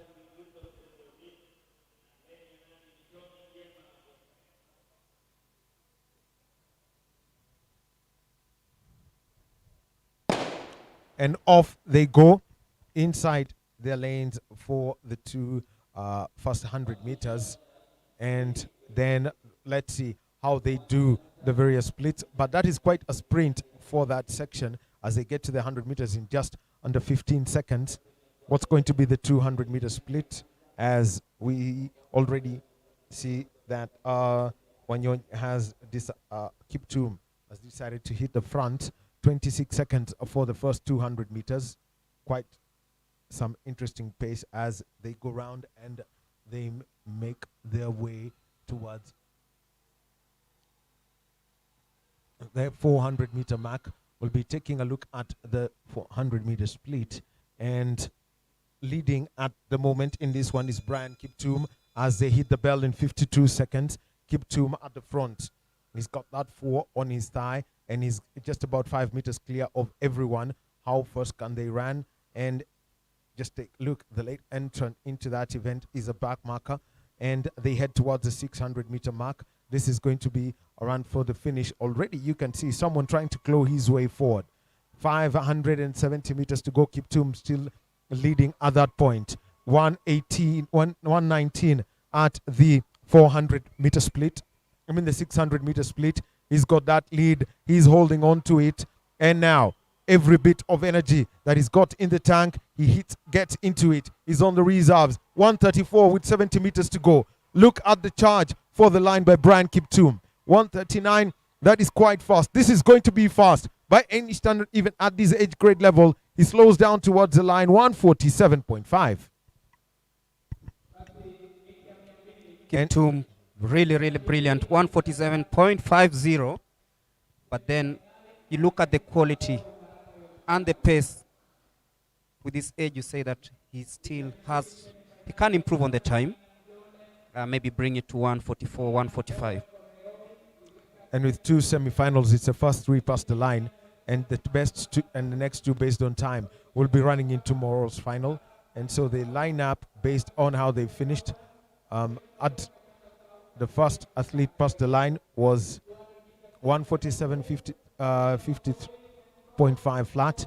That's the time that has been indicated finally. So this is Team Kenya to the World Under-20 Championships. These are the trials live. We are live on Athletics Kenya, the Facebook page, and also on YouTube. My name is Daniel Wahome. With me and is Gregory Mulemi. Gregory will be taking you through the finals tomorrow. Got some little things to take care of. Basically, got to say, I will be watching definitely. And these trials proudly brought together Athletics Kenya, Safaricom. We've got Coca-Cola, we've got the Sports and Social Development Fund, all those proud partners of Athletics Kenya, and also this serves, and also Sports Kenya. They offer this facility, they own this facility, and they have proudly partnered with us, which means that all taken care of. And this is also a test run for the World Under-20 Championships that will take place from the 17th to the 22nd of August 2021. Next year, the event is going to be in Cali, Colombia. So we're done with the semifinals of the men's 800 meters and the athletes there. And now Charity Wanja is trackside and is ready to speak with Brian Kiptum, the winner of the men's 800 meters semi-final 2. Charity, over to you.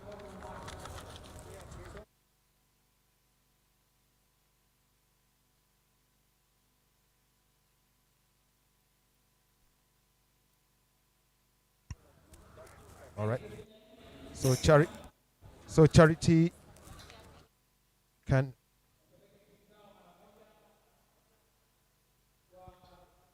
as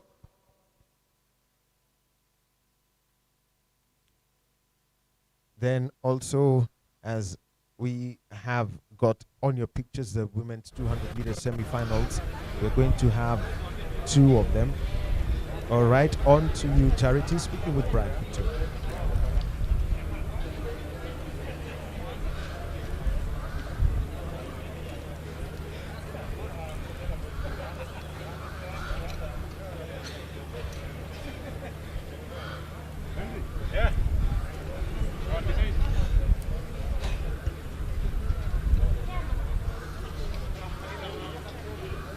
Well, we're going to have 2 semifinals. Okay, looks like Charity is ready. Over to you. Hongera, umeweza kuweka muda wa dakika 1 sekunde 46.49. Kwa sasa hivi vile umeweza kufuzu kwenda finali, matayarisho yako sasa itakuwa ni kama gani? Kwa sasa hizi nimejipanga yenyewe, lakini nina uhakika naweza kufuzu katika finali ya kesho. Na nani alikufanya ukapenda kukimbia mbio za mita 800? Mimi nilimuona ndugu yangu ambaye anaitwa Noah Kibet ambaye anakimbia 800. Sasa hizi ametokea kwa ile laini sasa hivi. Nikaifurahia zaidi. Na akaweza kuniambia karibu tuungane pamoja, tu train pamoja. Nikaifurahia zaidi. Pengine mshapanga kuwa ni wote mkwe kwa timu. Na mmepanga nini? Mimi yenyewe kwa saizi naipanga nikuwe kama rudisha. Nisinde kama rudisha. Sasa unasomea wapi? Mimi kwa saizi nasomea shule ambayo inaitwa St. Augustine Maziwa. Niko kidato cha 3 saizi. Asante sana. That one is Brian Kiptum. He's saying that his brother Noah Kibet also encouraged him to ensure that he has made it to the finals so that they could be able to see if they can book a slot for Team Kenya together. Brian Kiptum clocked 1 minute 47.49 seconds to claim his slot for the finals that will be held tomorrow. He was followed by Dennis Kemboi, who clocked 1 minute 49.05 seconds. Over to you, Greg and Daniel Wahome. Thank you very much, Charity, as we get ready for the start of the women's 200 meters semi-final, the first one. And the entry standard, 24.35, that's the standard that's required, that has been set by World Athletics for the U20s. And lane 1, we're going to have Nina Doyle.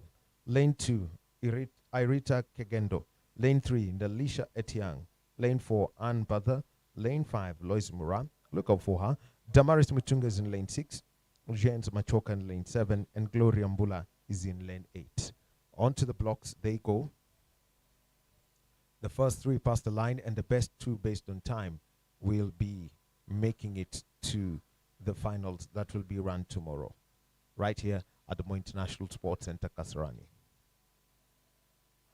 And they are off, and already we can see that Lois Mura has taken off so strongly, and she's already in the lead. She's got 5 meters. She's 5 meters clear of everyone. She goes down the bend and she's now upright, heads towards the line. She's got clear gap on everyone. Inside of her is Ann Mbadha, and Lois Mora takes this 25.29. Second place going to Mbadha, and Damaris Mutunga in lane 6 is the one who's taken third position. Those first three women will be making it to tomorrow's finals in the women's 200 meters. 25.29. That's 0.96 of a second off the entry standard set by World Athletics. Gregory.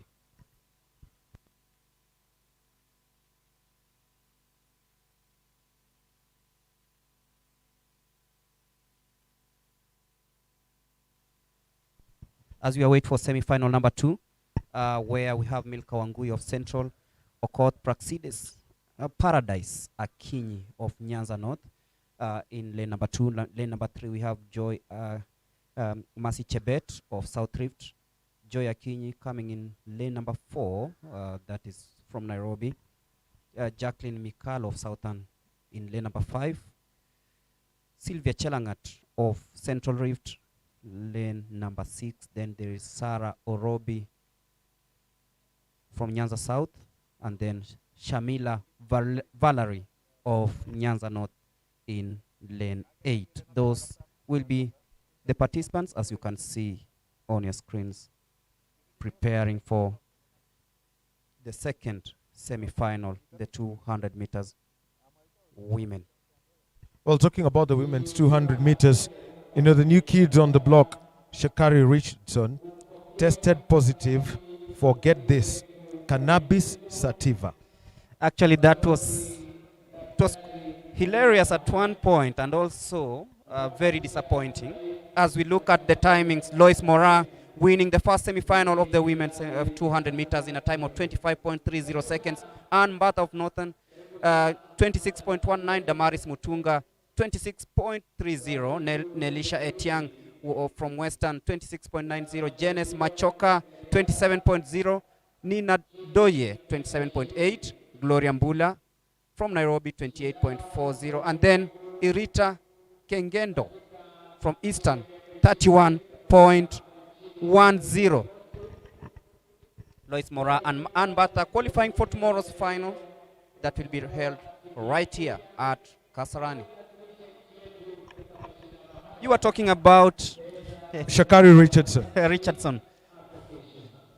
Getting her Mary Jane.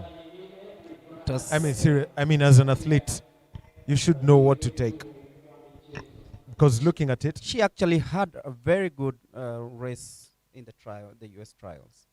If you're going to go for a party, then it should be with yourself. But taking such stuff, not acceptable. Reminds me of one boxer who, in Sydney 2000. Actually, Athens 2004. It was Athens 2004. Yes, Munyasia, who actually didn't know that whatever he consumed was banned. But you see, he took his truth.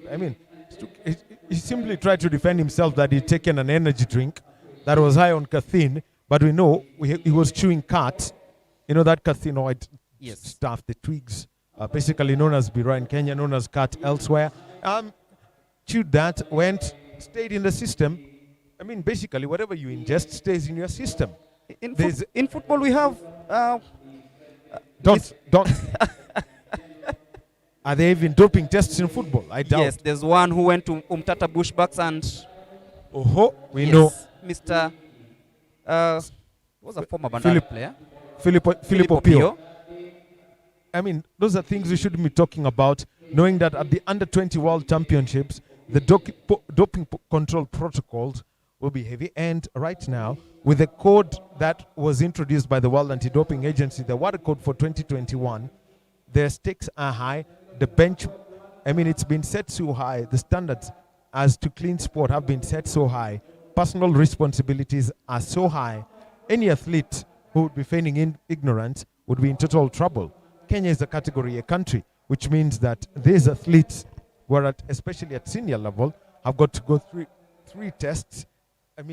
attend Even anti-doping after workshops. competition, I saw that during the Olympic trials, whereby all athletes who had just competed were taken to an ADAC center, had their samples taken, and to ensure that there's clean sport. And it's very, very vital. Well, clean sport is needed. I mean, if you're looking for turbo, then you just go to motorsport. That's where they allow turbo. And basically track racing, time trial racing. That's where you can boost your car to whatever levels you want. You can give it the power of a light aircraft. No one will really care. I mean, you can give it a 800 horsepower. If you want to blow the engine, that's it. But this is sport. You've got a long life to live as an athlete.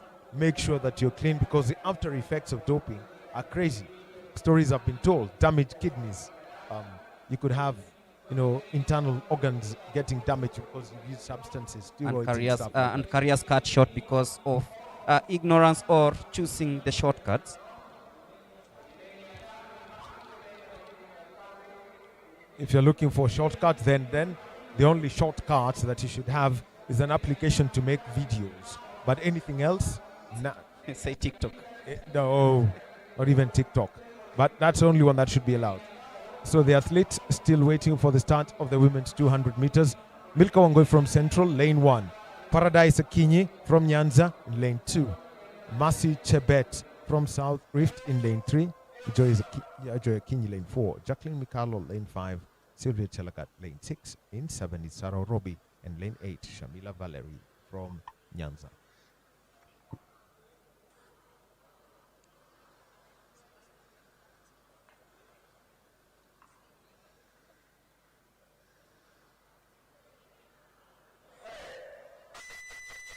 Well, and there is a warning sign there. Somebody looks like they take even from the commentary booth, you could see that.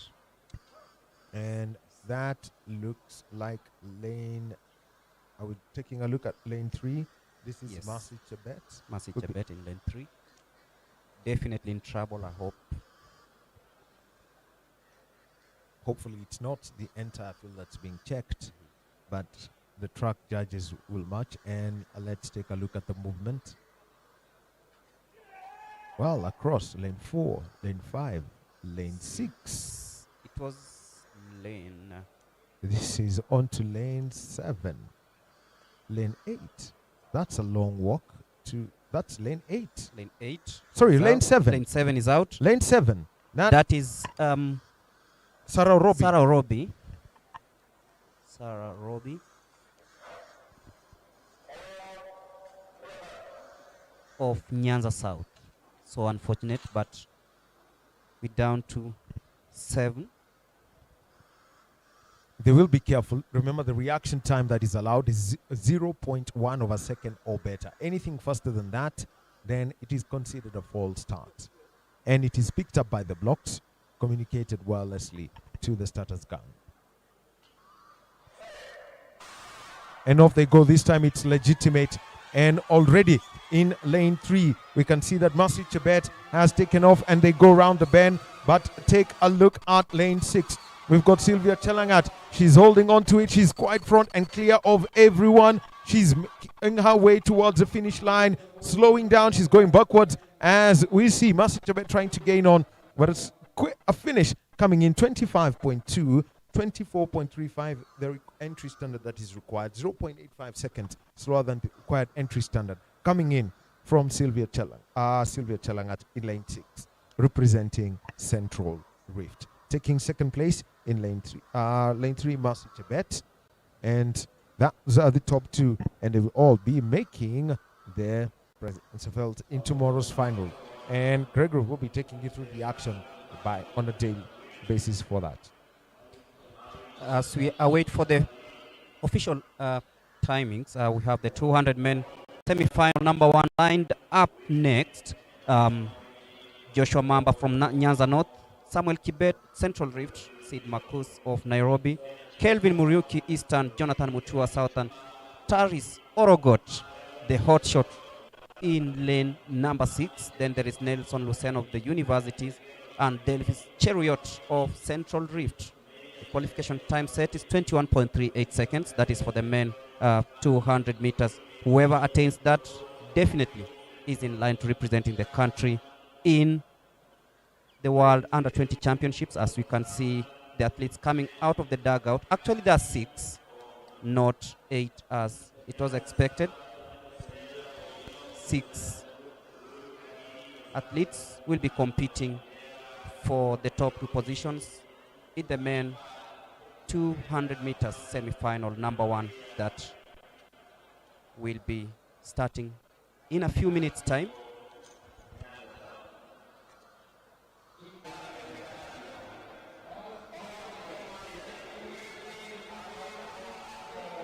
After this, remember there is the 4x4 mixed relays. The first, the 4x4 relays, and then the second mixed relays. Those are the 2 semi-finals that will be taking place after the 200 meters semi-final men. Those are the timings. Sylvia Chelangat from Central, 25.20 is the winning time by Chelangat. She won that race. Chelangat is from Central Rift, and those are the athletes preparing to take part in the 200 meters men first semi-final. In lane number 8, we have Delvis Cheruiyot. In lane number 7, we have Nelson Luceno of the university. Lane number 6, Taris Orogot, I think he's already attained his qualification time, not really in this race. Lane number 5, also missing out is Jonathan Mutua of Southern. There's Kelvin Muruki in lane number 4. You can see him warming up there. And then there is Sid Marcus of Nairobi in lane number 3. Samuel Kibet in lane number 2. Actually, Samuel Kibet is missing, and we have in lane number 1 Jonathan Mamba. So it's Jonathan Mamba, Sid Marcos, Kelvin Muriuki, Nelson Luceno, and Delvis Cheruiyot in lane number 8. Lane number 7, you can see Nelson Luceno seated comfortably, perhaps meditating just before the race. In lane number 8, you can see Delvis Cheruiyot really looking at his opponents like, right, I want to beat you guys. Let's hope he does so. He has a personal best time of 23.10 seconds. There you go. Sid Marcos of Nairobi. Sid Marcos, 22.08 is the fastest in this first semi-final. 22.08. Remember, he has to beat a time of 21.38. See qualification 372. That is Kevin Muriuki of Eastern. You can see very relaxed, ready to take on the rest of the pack. The athletes really hoping to qualify for the finals that will be taking place right here at Kasarani tomorrow.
So the athletes are ready to take off in the men's semi-final 1. 21.38 the qualifying standard.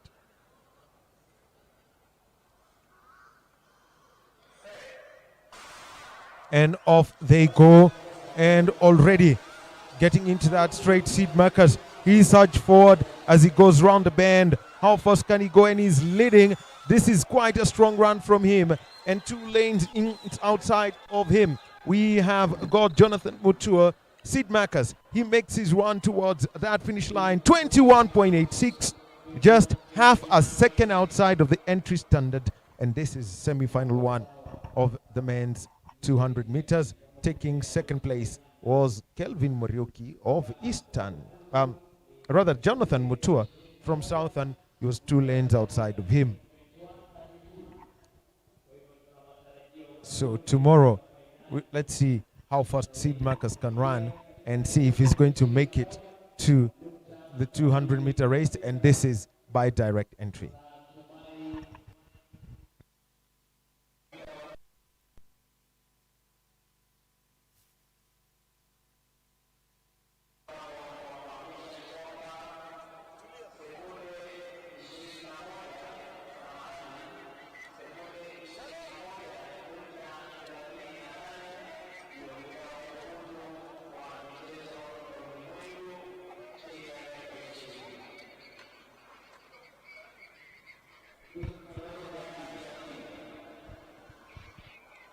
As we await for the confirmation,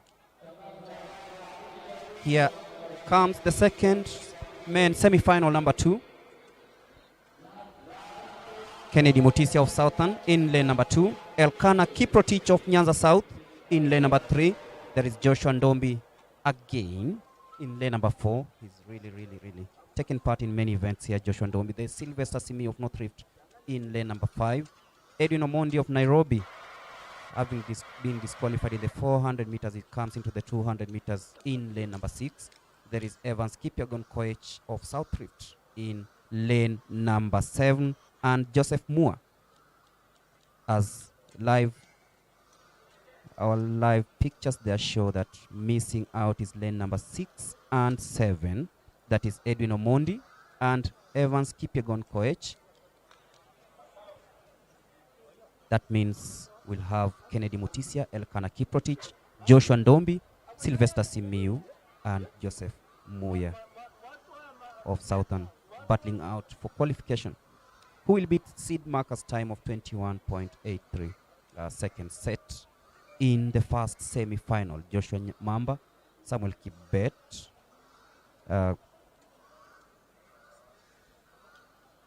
that is semi-final number. That was semi-final number 1. Sorry. In the semi-final number 2, we have Kennedy Mutisia, Elkanah Kiprotich. We have Joshua Ndombi. In lane number 6, we have Edwin Omondi. In lane number 5, we have Sylvester Simiu. And in lane number 7, Joseph Moore. There you go. Bib number 290 is Elkanah Kiprotich. 374 is Kennedy Mutisia of Southern.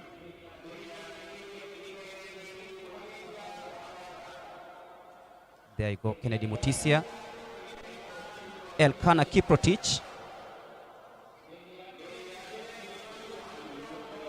North Rift, Joshua Ndombi, 363. Sylvester Simiu, lane number 5. Edwin Omondi coming back after being disqualified in the 400 meters. And then there is Joseph Moore. Actually, it is Joseph Moore of Southern. Missing out is Evans Kipyagon Koech, but these are now getting ready for the second semi-final of the 200 meters. So the athletes on the blocks, no athlete in lane 1, Kennedy Mutisia not there. And also in lane 7, Evans Koech missing. So they're up on their feet. Looks like there was one athlete who was not settled.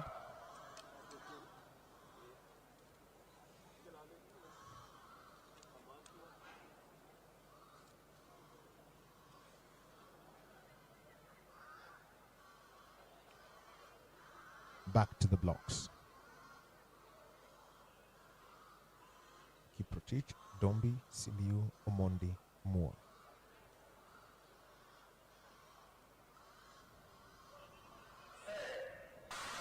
And off they go, and a smooth start for them. And already they are upright as they go around that bend. This is looking close. And take a look as they get through to the final 100 meters. It's 3 athletes. This is starting out to be quite interesting. And it is in lane 3. Joshua Dombi is leading. And let's take a look at how they finished. 21.79. The qualification time required is 21.38. Still outside of that. And finishing in second place, Sylvester Simiyu and third, Edwin Omondi. That's how they finished. What a run that one was. Actually, it's Elkanah Kiprotich. Yes, Elkanah Kiprotich winning in 21.79. 22.07 was time he clocked fastest. Joshua Dombi second and Sylvester Simiyu third.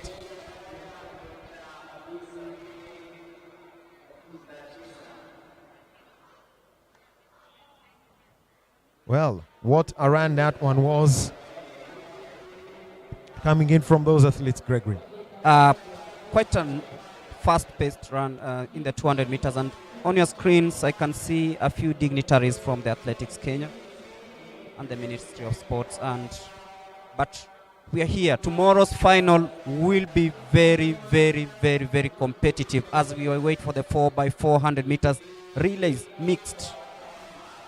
The two races will be completing today's program. That is the 4x4 mixed relays, number 1 and number 2. But meanwhile, Elkanah Kiprotich running a race of his life to ensure that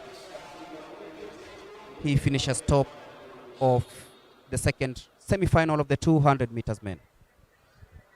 As we await for the results, athletes also getting ready for the 4x4 mixed relays that will be taking place shortly. You can see the judges lining up in strategic positions to ensure that everything runs smoothly. On the other side, you can see the men high jump still going on.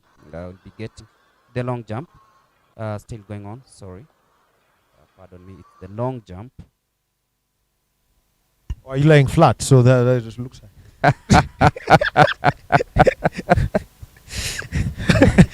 Oh And yeah. the high jump would be long. You're measuring your length from the ground. From the ground. And you, yeah. But definitely, it's the high jump. It's the high jump. Did we have any? Yeah, looking at the screen there is a few dignitaries with the CS Ministry for Sports, Amina Mohammed, also in attendance. There is himself, Mr. Barnabas Korir. And Very, very supportive and ensuring that these young athletes attain their dreams. all right. And also we have Athletics Kenya President General Tuwei. General Tuwei also watching events as they unfold here. And that's the men long jump ongoing down there. Well, that was Vincent Cheriot. And so far, I've got to tell you, just looking at the wind, not windy, it was overcast at the start. As we take a look at that, has he been given that white flag?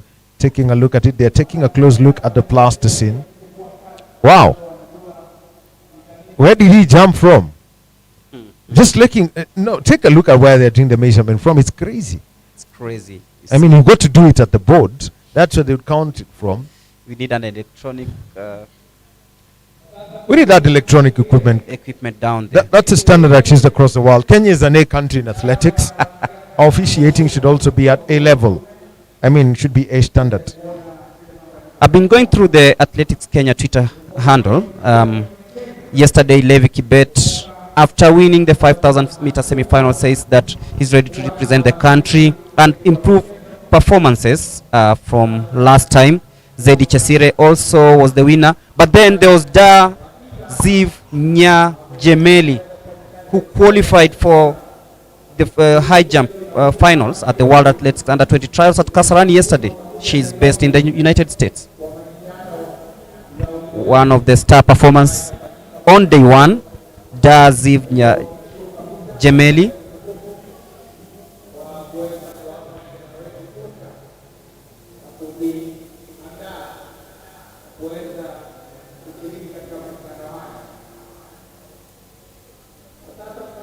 They qualified together with Zedi Chesire.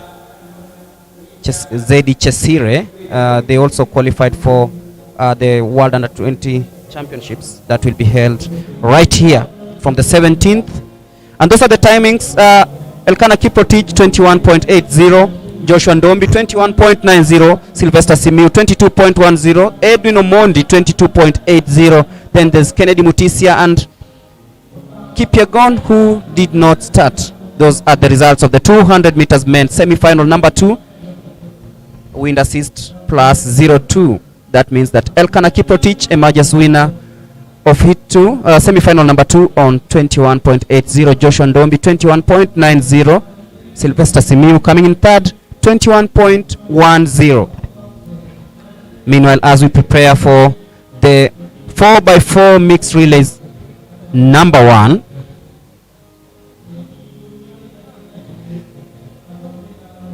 that will be the last event of the day, the 4x400 mixed relay. We'll have 2 events, the semi-final number 1 and the semi-final number 2.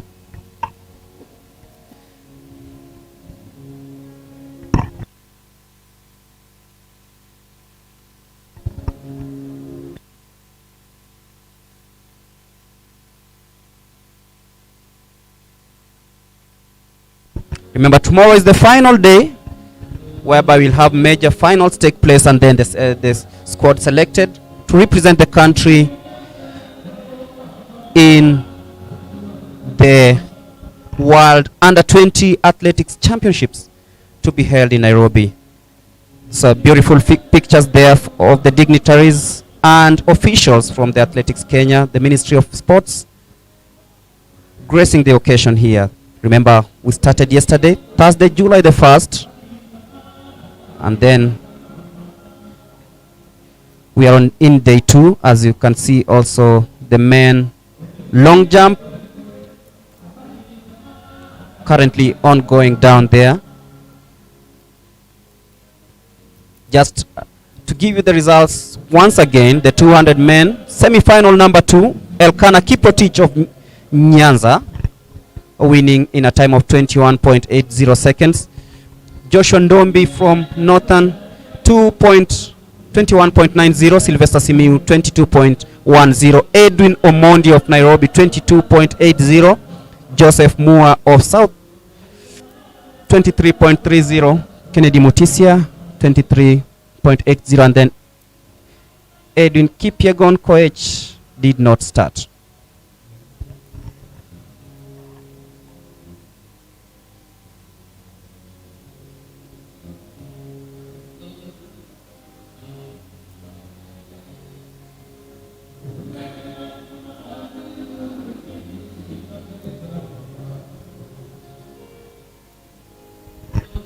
We started off the day with the 100 meters hurdles, both for the men and women. That was the semi-final. Then the 100 meters women semi-finals, the 100 meters men semi-finals, and then the 400 5,000 meters finals. And now we are ready for the 4x400 men mixed relay. 4x400 meters relays. That is the mixed relays.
The 4x400 mixed relays will be underway in a bit after the judges finish setting up the track. There'll be two races here, the first semi-final and the second semi-final.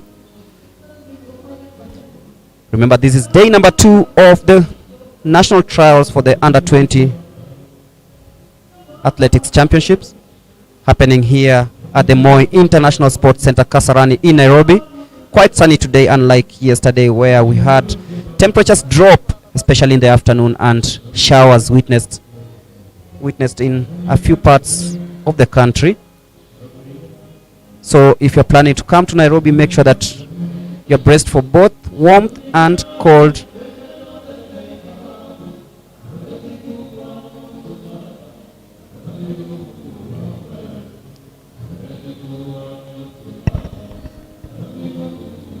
Images of some of the athletes preparing for the 4x400 mixed relays first semi-final.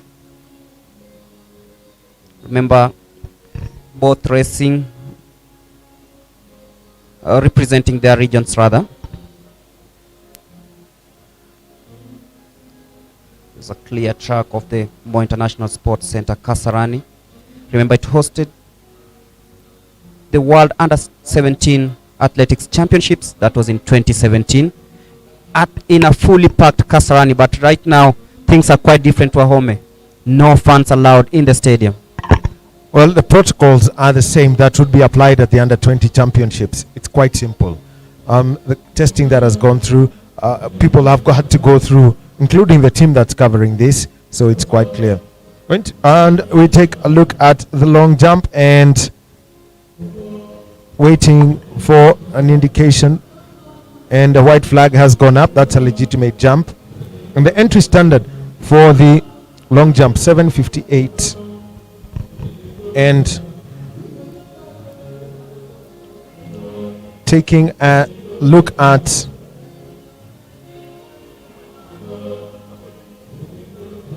the top list for when it comes to this event, let's take the men's top list when it comes to the men's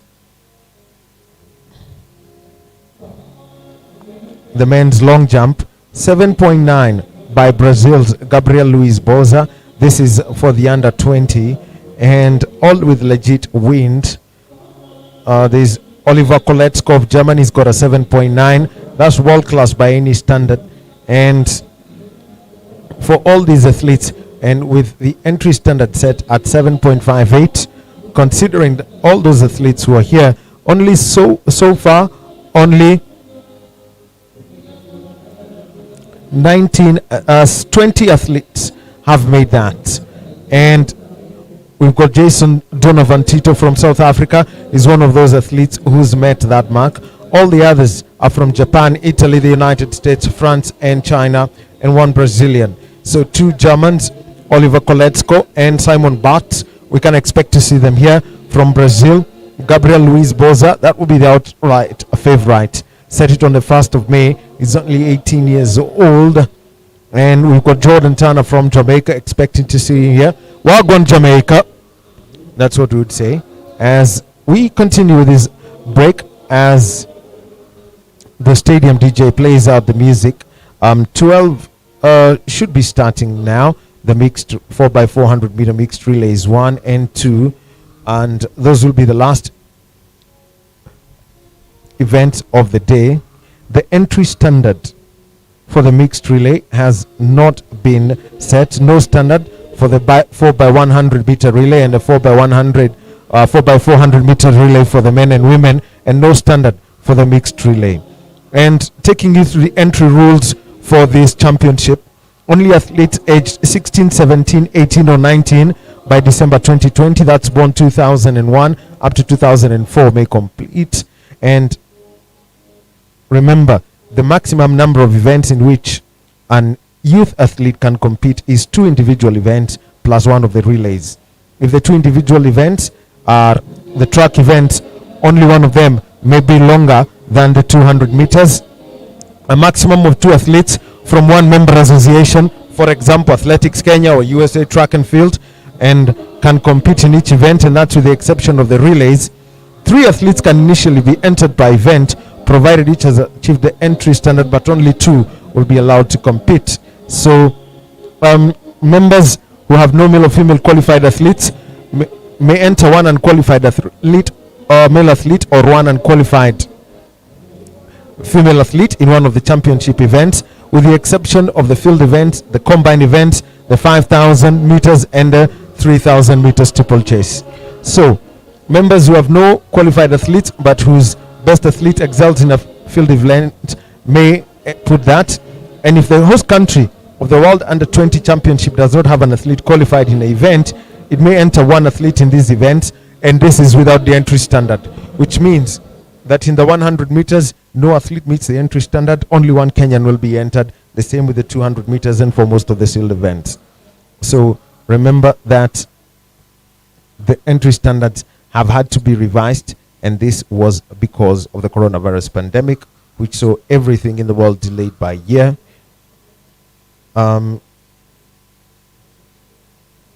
So those are the qualification rules for the under 20 championships. I have seen that the zones for the relays have been set. 1, 2, 3 zones. Looks like we are going to have the 3 for athletes. Remember, there is leg 1, leg 2, leg 3, and the anchor leg.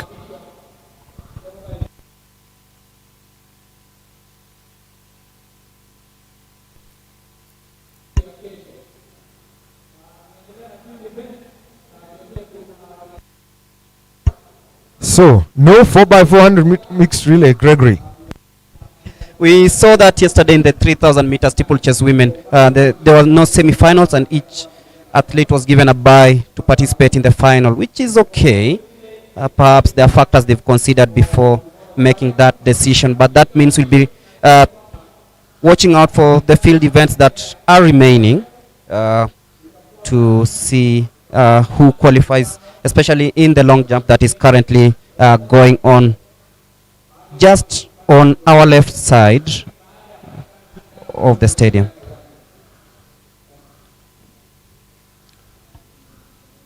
What we have going on at that point, at that corner, is the long jump. It's the men's long jump that's going on at the moment.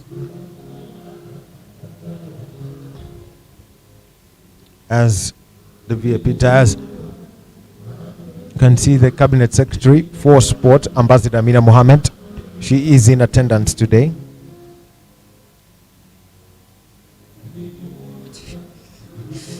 That was a dive. Yeah. And I'm just taking a look at these athletes. They have their technique not right. Yes. I witnessed watched the ladies long jump. They were literally jumping, like hopping, not really using the best technique. But I know with time they learn after watching what other stars do around the world, even when the others come in the country and show them how it's done. Better coaching and constant training. I know they can, because they have all the capabilities of ensuring that they do something that is commendable, as we can see. But right now, still very amateur.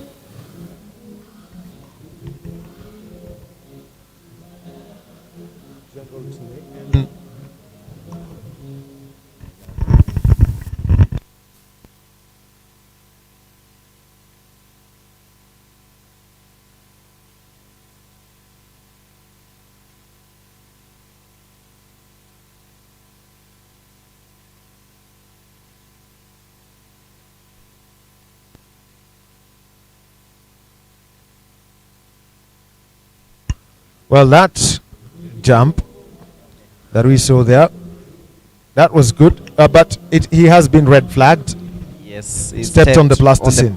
On the plasticine. and you know there's always that mark that has to be followed. So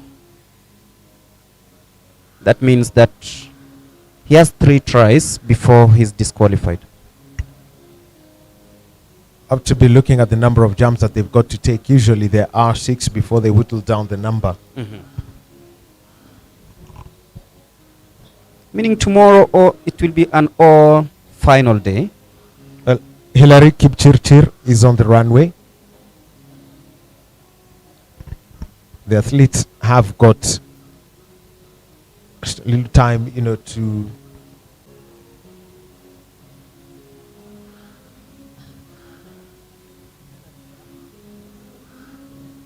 raise himself up.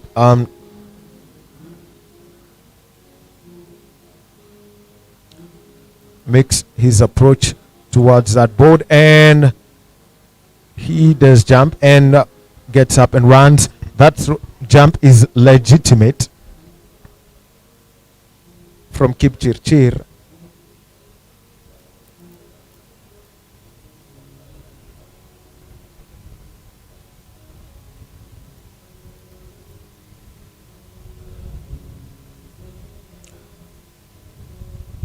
Well, quite interesting how they're doing this measuring.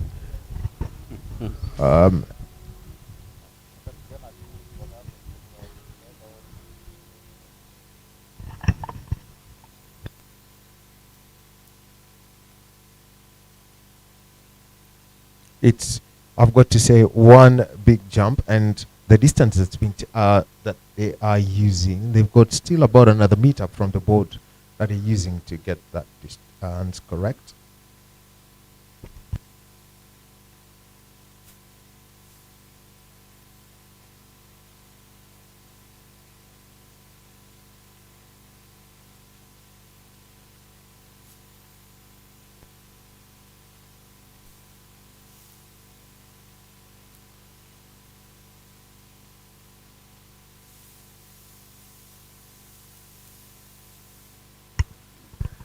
And also we shall be having the Cabinet Secretary for Sport, Ambassador Amina Mohammed. She will be addressing the media. That's where you can see, you know, if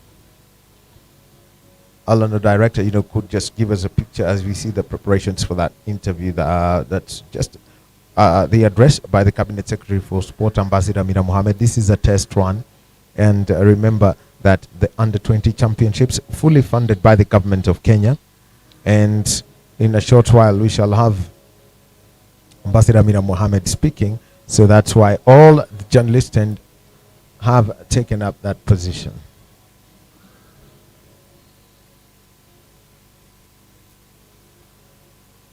As we've come to the close of day 2 of the under-20 trials for the World Athletics for the trials for the World Under-20 Athletics Championships that will be taking place in Nairobi from the 17th to the 22nd of August.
Tunaweza move sasa.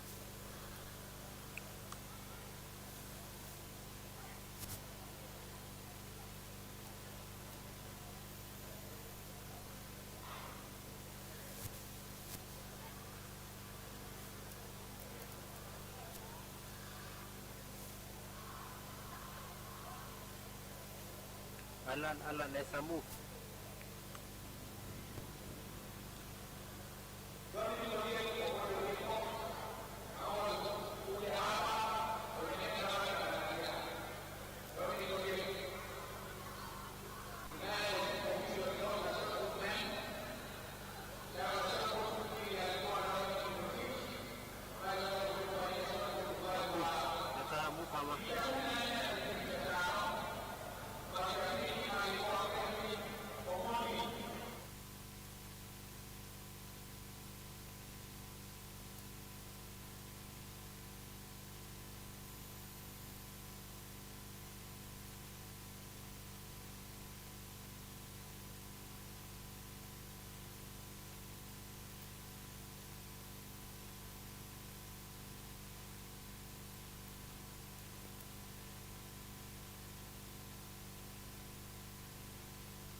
So right now we've got the Cabinet Secretary for Sport, Ambassador Amina Mohammed, and also we have the Athletics Kenya president. I refuse. Okay, are we ready, guys? Ready? Lieutenant General retired Jack Tuwei, We've sanitized the microphone. and also we've got the Principal Secretary, State Department for Sport, Mr. Joe Kudo. So we shall be going over to them.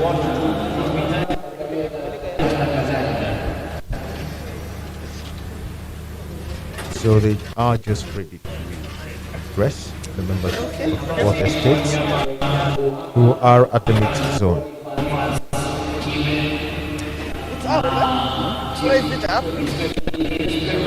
So communication is going out to the stadium announcer that they put an end to the communication before the cabinet secretary can make her address to the You know, board. yesterday we had a long program. You know, we need time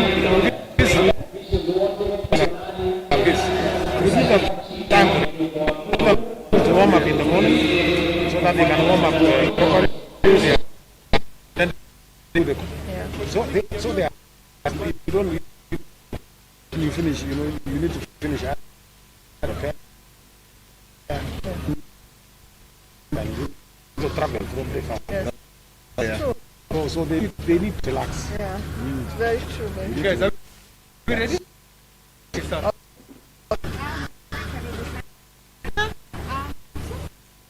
Straight to cabinet secretary, Ambassador Mohammed. Well, first I'm here with the president of AK and PSO. We are very, very happy with where we are. Very grateful for our colleagues. We've been working very hard behind the scenes to make sure the trials go well. These are the second trials we're having, as you know, that actually went to and we are hoping that tomorrow when we finish,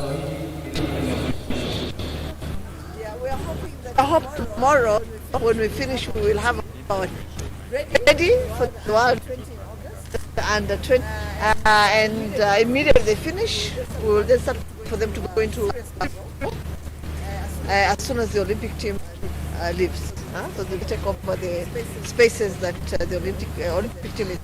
We are very, very satisfied with the level of preparation, with the organization, with all the arrangements that were put in place.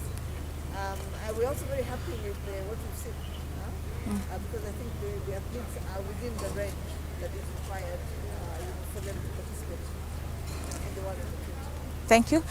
My next question is about accommodation. We expect a large number of athletes to come. What's your assurance about the hotels and the accommodations for the visitors and the athletes that will come? Well, we've also been having discussions with the hoteliers. I think we have identified many of the hotels that we need. We are still working on a few others.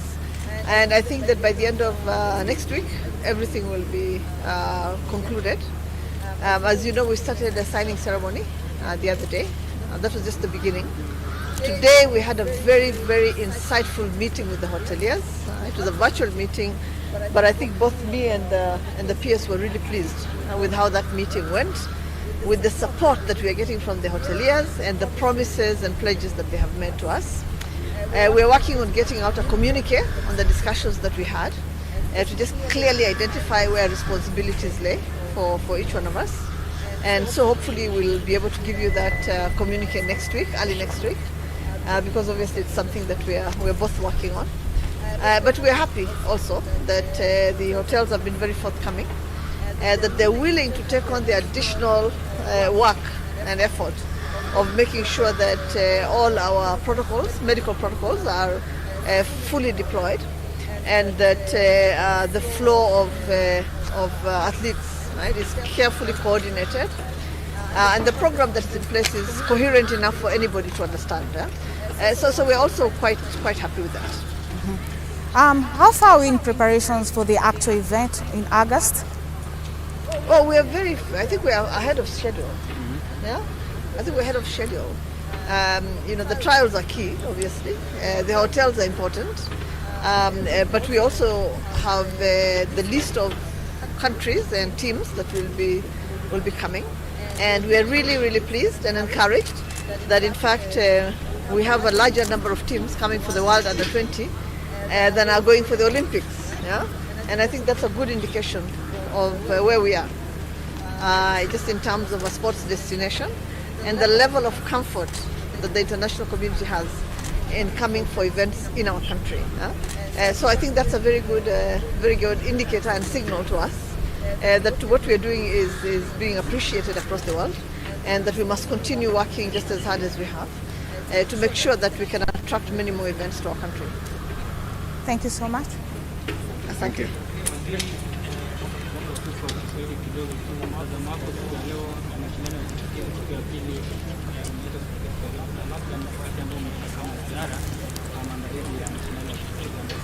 That was Sports and Heritage Cabinet Secretary Amina Mohamed. She was talking about the preparations for the World Under 20.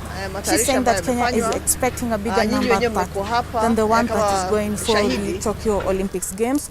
And she's also mentioned about the hotel accommodation, and adding that the hoteliers are willing to go the extra mile to ensure that the visitors and the athletes that will be here are going to follow the COVID protocols that have been set up by the government, and to ensure there's no infections. And then she's saying that she's also impressed by the World Under 20 trials that have been going on here, saying that they're going to siphon and ensure that all the athletes that will be competing are about the right age. And then she's saying that so far they are ahead of the schedule for the World Under 20 that is set for August, and they are hoping that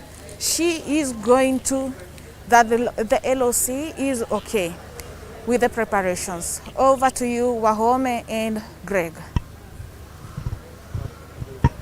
Thank you very much, Charity, and for that summary of the statement by the Cabinet Secretary for Sport, Ambassador Amina Mohamed, about the preparations for the World Under 20 Championships. This event, the trials for the World Under 20 Championships, are basically a test run for that event when it comes to how things work. Athletics-wise is different, and also that the whole setup when it comes to the operations is how it has been set up. But so far, Gregory, looking at the rules of qualification, and from what we have witnessed from the field events, Kenya may have to enter only one athlete. This is because of athletes not meeting the qualifying mark. The field events, it's been really tough, but then you have to give it a lot of praise to the young athletes who really try to attain the qualification times.